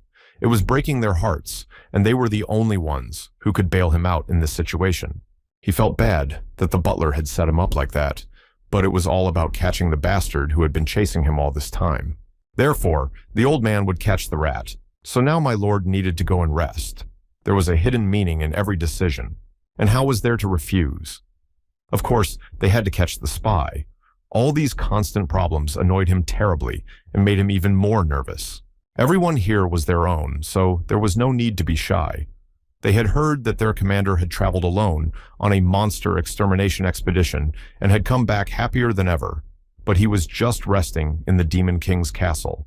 They were madly wishing for their favorite boss to relieve stress under those conditions. There were quite a lot of monsters, and it could make one even more tired. The bravest warriors had already thrown themselves into battle, except that the chief himself didn't enjoy it at all. You could see it on his face. He thought they were absolute lunatics and missed the demon realm. At least it was physically comfortable there. It was noticeable that Mistress Liana was tired as well, and she lacked any pleasure in doing so. She was doing all this for her comrade, a knight who was recommended by the personal emperor when he requested someone capable of taking bloody ghost knights under his command. She serves as the standard, being an excellent knight to her fingertips. Unlike those rabid dogs, Mistress could easily join any order of knighthood she wished. He was sorry she seemed along with him, and she asked if my lord would fight. But it was best to let these lunatics fight to their heart's content. They'll calm down quicker that way. It's impossible to get in with these lunatics at all. He wanted them all killed, so he wouldn't have to interfere. They seemed to enjoy his vacation the most, even though they kept calling him out for a fight. But in doing so, they didn't forget to argue amongst themselves. Angrily, he said that he would sort out his own vacation, so they had nothing to worry about. There was no way they could leave him alone. He had a feeling that if he interfered, everything might go to shit. He wasn't going to go, lest he show his true colors again. Out of nowhere, an arrow flew at my lord and slammed into his body. The girl was scared for her mentor. If he hadn't turned around, the shot would have landed in his throat. Maybe it was the neighboring state's fault, but there was no way they would have done this, not unless they wanted to start a war. Which means they're assassins, sent by someone who wants to kill him. So far, he's been hunted by people he doesn't understand. The boy asked his mistress to break off the arrow. He urgently needed to enter the fray to find those who were trying to kill him. He wanted the arrow removed as much as possible so that it could not be seen. Anger was boiling inside him now, and he was ready to fight. But if she did, he would suffer even more in removing the tip. But judging by his tone, he wasn't going to ask twice. The tip would penetrate deeper and deeper, so he would be in excruciating pain. Only right now, he didn't care about that. Orders had been given for the noble knights to get their medicine. Right now, they had a more important battle to fight. The attackers noticed the one they were shooting at. They now began to realize that it was the third hero of the Empire, Dion Hart. Judging by his white hair and the fact that he was out with the bloody ghostly knights, they had confirmed the identity. Only they were still trying to figure out who he was fighting there. This man thought that he was only destroying monsters, so what happened? He knew that this boy was the heroes of the Empire, but the injury he had just received looked serious. He seemed to have realized that it had only been 2 years since the end of the 8-year war. If they blamed those bastards for attacking their kingdom, they could probably get a large compensation from the Empire, all thanks to a scandalous famous boy. My lord had taken pills that temporarily shut down the mind. Only the girl knew that these drugs were forbidden, although it is simply not necessary to openly talk about the use. Now it was time to join the fight with the assassins. This guy knew exactly how to piss off his second personality. He jumped off his horse beautifully, despite his deep wound. Right now, he wanted to kill his opponents and forget about it like a terrible dream. Of course, he was quick and attacked his opponent, ordering him to lie still until he did the same to his leg. A bloody battle ensued. Since he captured one alive, he sees no need for the rest, which meant that everyone else would face imminent death. There was chaos all around. The mad dogs began their vicious attacks on the humans again. There was nothing to stop them. The Count asked his mistress to make sure their hostage didn't die. Now he would go deal with the steel bad guys. The lady accepted the decree flawlessly. One of the knights of the army asked everyone to look at those crazy people. He was already covered in blood, but he wasn't the least bit tired of killing people. He thought that his enemy would die, even if he didn't cripple him yet. Perhaps he just didn't want to finish him off to the last man. Something inside him had changed, except the little lord didn't like it. His cardinal rule was to kill a man until he let out his last breath. Since these rabid dogs were now knights, they thought they should fight like decent men. Except their captain decided to remind them what they're all here for. Since they had not yet taken the cure, they were considered very weak. If they couldn't even kill, none of them would survive. They had already forgotten the crazy side of their mentor. They didn't seem to have the talent to spare their enemies and still survive. Hadn't he said that time and time again? One had to put guilt aside and leave common sense behind exactly enough to distinguish between enemy and friend. Right now, they had to do whatever it took to survive, and their enemies had made the wrong choice of opponent. They were too greedy, so they came out for this fight. But it was too tempting an offer to refuse. Of course, it was all about the Empire's new hero, Cruel, who had set everything up. Even if they just wounded the enemy, they would be paid half of the reward. But he just added extra conditions in the assassination order and was sure that everything would go smoothly. But the order already said to kill Dion Hart. So why would he pay out of his own pocket to add such a condition? So he decided to take full responsibility. He probably despises his brother more than anyone, but sometimes he does such strange things. I don't know what he's trying to accomplish. He just wanted to see the end of this kid's life, pervaded by profanity, screams, and dirty tricks, an incredibly brutal battle. Here, the blood of the enemy flowed in rivers. The man, standing in the center of it, the way his eyes shone as he hacked his enemies to pieces, was reminiscent of a bloodthirsty beast. Only now did the attackers begin to realize that they shouldn't have gotten involved in this. They didn't fully realize how strong and dangerous their opponent was. How could anyone keep their sanity after encountering such lunatics? No wonder they are called bloody ghost knights instead of noble ones. Don't they look more like demons than humans? The look alone spoke for itself. It was obvious that they were only interested in survival. No one knew if he was blinded by money or maybe just an idiot. Or maybe it was all combined inside this man. Maybe he wasn't a fan of torture, so that would be glorious. Tell him who was behind it. He was kept alive just for that purpose. In the meantime, there was a complaint from the Kingdom of Ilion. The Honorable Earl must have been destroying monsters at the borders, and others didn't like it. They claim that the battle they were forced into by the ambush at the castle walls was an attempted armed invasion. The Earl himself was wounded by an arrow in his left shoulder. It would be difficult for him to use his arm for the next month. This made the Crown Prince sad. And apparently, the Ilion Kingdom is demanding some sort of compensation for what happened. Apparently, they had decided that no one would get involved in a war. If they aren't strong physically, they should at least have brains. The heir assumed they hadn't been silent for too long. The aide was startled at the thought of his master. There was still the option of accusing the kingdom of an ambush to corner them. But the prince himself was adamant and told everyone to prepare for war. It had only been 2 years since the end of the last war, and it was costly. But this was too much of a respite for the prince. They could gain money and resources by embarking on a conquest. That was what they had done during the 8-year war, so there was no reason why it wouldn't work now. Even His Highness considered himself a tyrant and asked him not to oppose him in this matter. It was better to follow orders and stay alive. There was no way to escape. Especially, he was just thinking of conquering the continent, so these events were just in time. But if he wished to be a tyrant, he didn't have to give in to his duty. The emperor was obsessed with taking responsibility because of guilt. Conquering the continent had been his ultimate goal ever since he took the throne by killing his siblings. He's not going to be irresponsible with the current state of affairs, and his duties, which had become Candela's, were looming disaster. Only the aide didn't like the fact that he put the responsibility of his deeds above the people of the empire, which was definitely wrong with the hierarchy. If the disaster couldn't be avoided, he hoped it wouldn't reach the empire. A budget had to be worked out in secret, and the chancellor was no doubt scrambling on the fly. Then it was time for them to get to work too. He asked the general if he had heard of the Church of Atonement. It was a sect that had been increasing its numbers in the slums as chaos raged in the country, residents turning to religion to calm their nerves. But the Church of Redemption had become too influential. It would be better to eliminate any threat before war. Wondering who could take care of that. Of course, he had to put the Count in charge of the matter since he had made this mess, though he had no intentions of punishing him.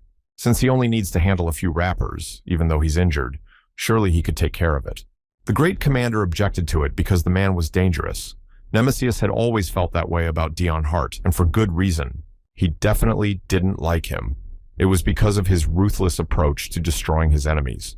Of course, the man was sure it was just his way of survival, but the Lord had created 2 separate identities for himself. It was time to tell him about it. The bastard's psyche was as fragile as a sandcastle. He couldn't even take on the weight of his own responsibility, which the emperor said would happen if his psyche broke. Once he came to terms with reality, the wall he himself had erected would crumble to pieces. Only His Majesty didn't care at all. It turns out the man was aware of all this.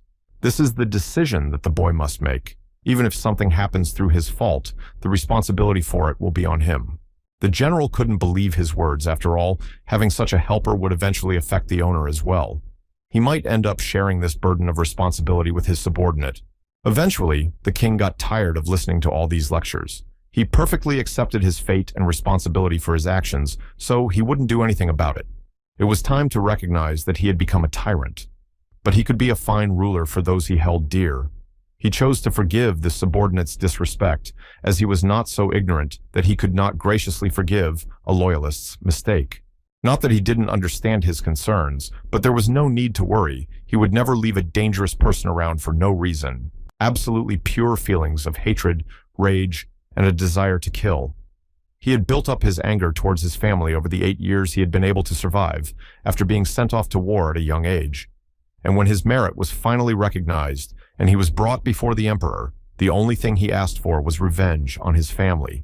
Probably a nuisance to the county, having staged a coup to claim the throne, he has no reason to reject it. Is he really so valuable that the emperor would allow him to destroy an illustrious family? But if a man was going to use it as a sword, he should refine it as much as possible to temper it. The order was to fight the Demon King, being a fellow hero. The result was amazing. He managed to collect the dead hero's corpse, and even after that, he still had the same feelings. With such an achievement, everyone should have recognized him as a hero, even if he didn't possess that fragment. But what is fate? The king let him deal with Hart County. That night, Cruel Heart returned home late, as a witness to his brother killing the people back home, but he himself managed to survive. He finally accepted that, and it became a great card to play against Dion Hart. Whatever the reason, he killed his own family, and the only building he had left was his brother. Well, to complete this he will certainly need the Emperor, while Cruel serves Duke Illustra to guarantee his own salvation. The two brothers are at each other's throats, so as long as Cruel Heart is alive, Dion Hart will remain on the Emperor's side. In the end, he was completely consumed by the madness, and a little more of his rage. It was all about survival, and he didn't have to remember. Even if it stayed in his head, he just needed it. His inner voice was making him forget all his bad deeds. Self-suggestion, in the form that he hadn't really done anything. And upon waking up, he believed it was just a dream. Then he arrived at the border, and an assassin shot him while he was destroying monsters. That's what he thought to himself, but his guard reported that they had arrived at his estate. He didn't notice when they returned. By the time he regained consciousness, it was all over, and naturally he didn't remember anything afterward. If it wasn't for the shoulder wound, he would still think that everything that happened earlier was a dream. Upon arrival, he immediately inquired where his butler was. The man had expected this to some extent, but was still surprised to find out who the spy was. Now it remained to recognize the one behind it all, except that the rat himself was very resistant. Even the man realized that he was now talking to an unusual butler. Up until now, he had been trying to break free from his shackles. In the end, Remember informed his master that he wanted to find out everything, but their hostage had died. It was unclear whether his words could be trusted. Well, he wasn't the only one to get information from, so one could assume it wasn't that important. By this time, his assistant reported that the Count had returned to the manor. It was necessary to remove the body before anyone saw it. They didn't plan to linger. They needed to follow that guy to find out who had been communicating with the man, as well as who was behind all of this. And using the butler's position to terminate his employment contract, his methods were frightening. When the commander was already in his room, his employee approached him and greeted him cheerfully. Of course, he had heard that his master had been wounded. It was worth it to see if he was all right. The wound was in his left shoulder, so it wouldn't affect his routine much. What a relief for him, because the paperwork kept piling up. The boy noticed that his old man was also wounded because he smelled blood. After all, he had just grabbed the spy. He must have gotten blood splattered on him. So he started looking at his hands. He had to apologize because he was trying to keep him alive, but there was an accident. The guy ended up accepting it. Even he didn't know what kind of butler he was. It was known that he came from a small state in the central continent. The man had heard that his count had encountered an assassin. Perhaps he had managed to learn something, but that enemy was also dead, so there was no way to find out anything. Although he didn't really remember anything, but judging from the situation, he was sure that was the case. Since my lord had also failed, it probably means that the person behind everything should not be underestimated. That would narrow it down to the revolutionary army of an enemy state or the head of the nobility, the Duke of Elistre. And it seems this duke was the most likely option. Such attacks on his part could not be overlooked. At any rate, this was not an enemy he could handle alone. So why wouldn't he ask for the emperor's help? This butler was good indeed, but if he had overstepped his bounds, he apologized. But the boy was still going to pay the emperor a visit and get the estate back, so he might as well deal with that before he got into something else, like getting rid of the bloody ghost nights or quitting his job. He was determined to get a peaceful, quiet life as soon as possible.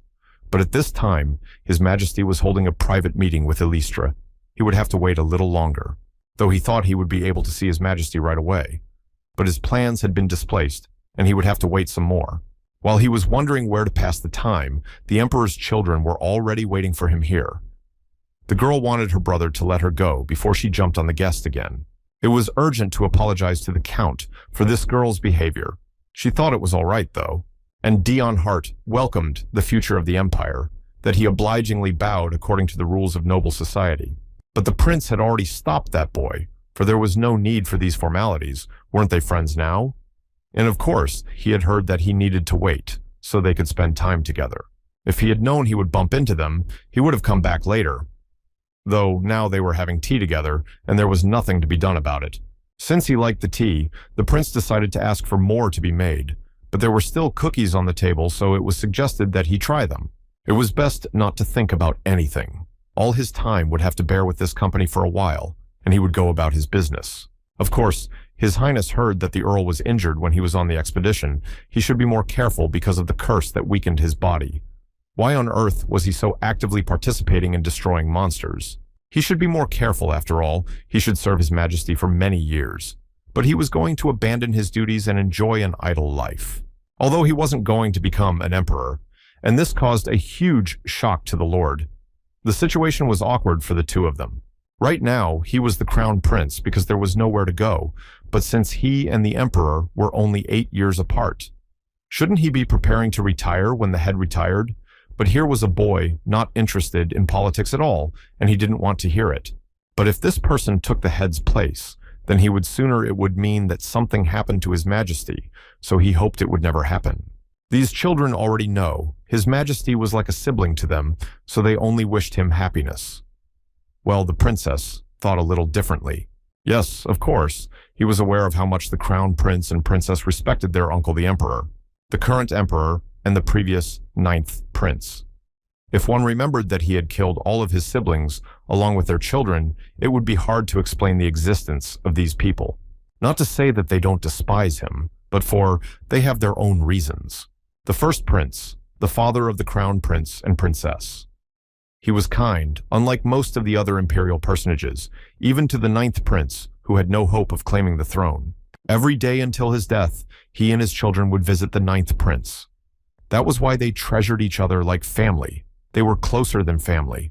It is said that if the first prince were alive, the 9th prince would never have mastered the sword. They were worried about His Majesty carrying everything on his shoulders, so they asked them to take good care of him. But why did they burden the Earl with such words, although they were sure that he would still do his duty no matter what? After all this talk, he asked to go to the restroom.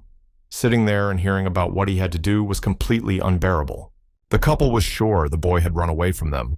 It was safe to assume that this conversation was too much for him to bear. The prince was apologizing, but he was actually being honest. Something lurks behind the deceptively still surface of the water, and swords are always pointed at their uncle the emperor. But if he continues like this, he will never be able to take the throne of the emperor. It would help to get him the position of supreme ruler because the nobles are starting to complain. So they wanted to discipline the tyrant. In 2 years, their satisfaction has turned into appeasement with a hidden threat. They don't know when they can take action to force them to reveal their cards, so it would be better to prepare a solution in advance. The Empire needs someone who is absolutely on his side.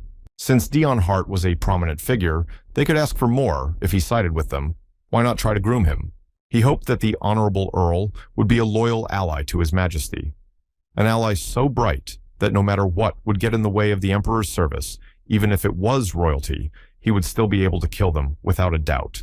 Only there was no way he could find the restroom due to the fact that after meeting with the emperor he immediately leaves. The lord is not oriented in this palace at all. Ahead stood a frightened man-lord, is used to people running away at the sight of him. But now was not the right time, he could not stand it anymore. One would have to be nice and smile, and after that ask where the place he needed to go to was. He just wanted to know his way to the restroom, but he was already about to be killed along the way. Of course, the attacker didn't succeed and just fell with all the papers and the knife on the floor. He was now definitely caught after so many failed attempts. He finally managed to steal the document. But now he's caught red-handed by this Earl Dion Hart.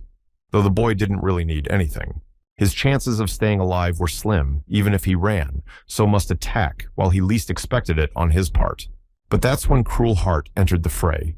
The hero grabbed his foe by the neck and lifted him to the top. And this time his older brother did everything and appeared, as always, unexpectedly. This situation was interesting. The question was looming. What was he doing here? It was time to recognize that he was his main enemy and was following him around. Well, what were the papers in the hands of this enemy, which until now had been in the hands of the hero? Of course, the Duke himself decided to pick up the papers here. It seems that they were rather important documents for the imperial palace. He had just seen the emperor, but he didn't expect to run into the count like this. A conversation ensued between the two of them. Of course, the man asked what the young lord was doing here, though he didn't think he had to report everything to him. While they were waiting, they managed to catch a spy in the palace. But wouldn't the emperor fulfill the boy's every whim after something like that? Wasn't anyone going to take his glory? Even if Cruel San didn't approach, Daeon would have easily caught the spy himself. But it wasn't like that. Just then, the heirs who were recently having tea appeared. They were worried since their friend hadn't returned, but they saw that something strange had happened here. Of course, the prince immediately jumped up to the boy and noticed the blood on his face. As a loyal comrade, he was scared for his well-being. Immediately, there were shouts for someone to urgently call the court physician. Of course, there was nothing wrong with him. His body began to emit blood again. The count had been wounded while apprehending the spy. It's clear that the weapon might have been smeared with poison. Everyone began to speculate on the subject. No one wanted to let this boy go for nothing. Everyone thought that right now he was between life and death. And the royal physician was already running away. He was calling for His Majesty and heard that there was a patient here. But the doctor felt uneasy when he realized that it was a case with this lord again. He was sick of treating him for something he didn't understand. During the last banquet, the doctor had come running when he heard that the Earl needed emergency treatment. But he was already gone. There were only high-ranking officials around. This made him feel frightened. Those creepy high-ranking officials are always so concerned about his health, so perhaps he should stop crippling himself all the time. He was scared to answer questions about his health. The prince was angry because his friend had vomited a huge amount of blood. Perhaps he had gotten a bad checkup. And the lord himself realized that at this rate, he would increase the number of enemies. Then the general came over and suggested that it was all because of the Demon King's curse. There were more and more people around. He came here to report that His Majesty had summoned the Honorable Earl. It would be better for some servant to do it for him. Why go out in person? But did His Majesty expect him? Then he should go. And of course he was grateful to His Highness for thinking of him, but next time he shouldn't worry so much. He probably thinks that there is no need to make others worry since there is no way to free him from the curse. How can you continue to treat him with incomprehension when he's like this? Courteous. This is very unfortunate. The Duke, sitting in his carriage, realized that the documents were estimates of expenses for the war period. And though he informed him that there would be no war in the near future, he should be careful. For the sake of accomplishing his own goals, this time he would be especially helpful in his plans. The emperor noticed that the boy did not look well, but he had also heard that he had caught a spy and may have been badly wounded. He was fine, though he was thrown into a cold sweat, but that was most likely due to a lot of pressure from outside. Of course, the man asked not to hide his condition from him. After all, he was the most precious talent in the empire. But surprisingly, he really was fine. In fact, he just really needed to go to the bathroom. He should have gone before coming here, but unfortunately, he couldn't because of others. He had to tell the emperor that he had come here, about Heart Manor, but the men beat him to it and told him that if he was going to return it or anything like that, he would immediately refuse. He also had questions about the knights, the toilet, and of course his retirement, only that was out of the question, even if he needed rest. But if he would fulfill one request of the emperor, then he would fulfill another of his wishes. This was a tempting offer. It was about the Church of Redemption. It's a fairly common sect in the slums, and the man wanted the boy to destroy it, though he was already tired of it and could just refuse him despite wanting to. But this time too, His Majesty was ahead of him. It was also the task he had given to the Duke and his older brother, and if they could handle it faster, then he would fulfill their wishes. Of course, he agreed. Of course, he fell for the ruse. After all, no one knows what his brother might wish for, and he must stop it at all costs. But in reality, the Duke himself had asked for the Church of Redemption to be eliminated, but the man couldn't let things go, according to his designs. Then, choosing between the two brothers, he would fulfill the wish of the one who would accomplish the task first. If he offered a reward, would it not be better to give it to his favorite, who was on the emperor's side? Now he would complete the task first, no matter what. Since things had turned out like this, he would definitely defeat that bastard. Recently, the master had only been brought the same tea all the time. He had noticed this, and he thought it was rather strange. The butler felt that his earl enjoyed it so much, especially since it was given to him by the prince. But after that incident, he really wanted to go to the restroom every time because of that tea. Also, one couldn't forget to drink the elixir after everything. It was mandatory. Since it was prescribed by the imperial physician, it must be good for his health, especially since it had been tested as well. But he didn't worry about it. He just didn't like drinking bitter things. For this occasion, the man had just prepared some sweets. A girl came into the hall and informed their leader that she had returned. She was just about to investigate and report back. Perhaps she should have been able to find out something about the Church of Atonement. It seemed to be a pseudo-cult, expanding its influence mainly in the slums. It was said that they offered people water and bread absolutely free, thus gathering believers. Unlike other cults, this one does not require faith or offerings. She filed a document that summarizes all the information. But they do spread the word about faith in the atonements. It was too vague a concept. By this, they were suspicious for many reasons. The food distribution must have cost a fortune. They were definitely sponsored by a few nobles. However, considering the scale of the activity even for the aristocracy, it could be onerous sums. But they didn't need money or to be put on a pedestal as a religious leader. Then what was their real purpose? Finishing his tea, the boy realized he had a need again. First, he would go to the restroom, and then he would already be thinking about everything. The commander now realized that her mentor was going to investigate this himself.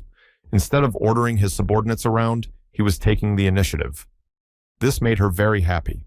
Since this was a dangerous mission, she decided to accompany the commander, and after all, he just wanted to get up and go to the bathroom, and as usual, he was misunderstood. But what she really wanted was to go with him to the Church of Atonement.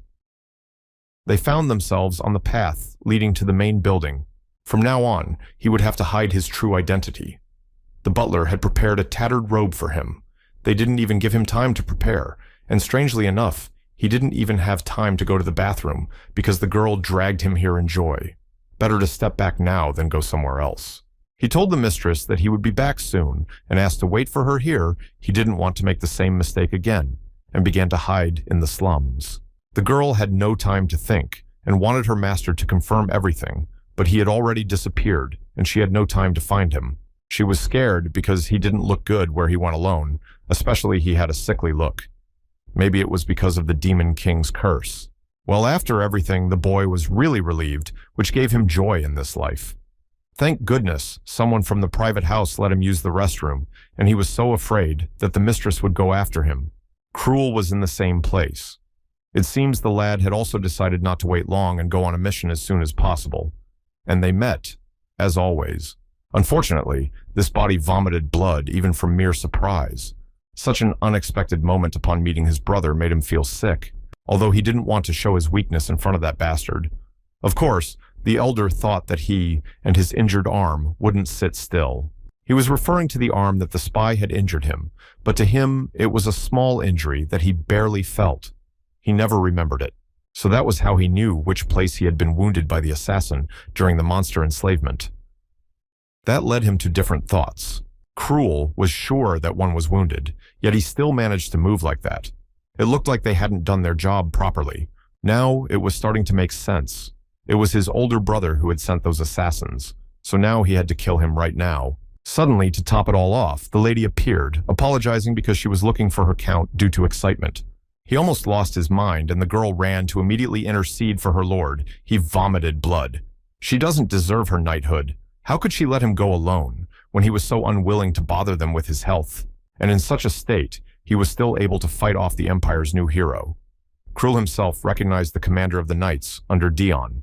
She wanted to apologize a little later, and deal with this man first, but the Count stopped her with a single motion of his hand. He motioned for the lady to step aside. Of course, he thought it would be great if she killed him for him. However, he was recognized as a hero of the Empire. Liana was at a disadvantage. After that, Cruel asked about whether they wanted to infiltrate the Church of Redemption. But the boy wasn't going to answer, as he didn't seem like he would continue the fight. They had to separate, even though he had lost his mind, for a while. His brother decided to remind him that it was too dangerous to get involved. Only they weren't in the right relationship to talk about such a thing. How did the man who tried to kill him suddenly care? With anger, he muttered words of gratitude. He thought he was a complete idiot who just needed to live the rest of his life in peace, though the hero himself thought his weak body was a curse. Of course, he wondered how long he had left to live. He didn't know the details. Surely it wouldn't last too long. If it lasted until he died, he could end it all. Then he started slathering himself in mud. But will the girl stand like that? She is noble from head to toe, regardless of how she looks. She knew she had to do it, but she didn't seem to like being covered in dirt. Since the lady was born a noble woman, she had never done anything like that. After all, how could she leave him alone? He remembered that she had promised never to leave him, but it seemed that it was all a lie. Those words made her furious, for she couldn't break her knightly promise, so now she would take the ground and smear it. She really didn't like it, but it couldn't be helped. If they were going to act, they should look like they came from the slums. Only his brother didn't forget to suggest putting mud on his hair as well. He was annoyed that he was shoving more of his advice in. One could be sure he was here for the same reason they were, probably also tasked with eliminating the Church of Redemption. It was impossible to procrastinate lest they run into him again on this mission. He ended up asking Liana to hide his sword and leave. He decided to go first, but unfortunately, he didn't have time to wait. In the end, after he got caught up when he was running in the church, his foot caught the ground and he somersaulted towards the girl who was a minister. Now he wanted to die just there. The woman was very surprised at this unexpected approach and decided to ask if the stranger was all right. She decided that he had been starving for too long, so he was not on his feet. He must have been injured. He had to be helped to get up. A story was made up that because of the chronic illness he was born with, he was in this condition, but it wasn't contagious. He was invited to come inside. He really is incredible. Played up a great performance to get himself in as naturally as possible. He was indistinguishable from a poor man. One had to follow his example. Except the lady was refused, apologizing because they had too many worshippers today.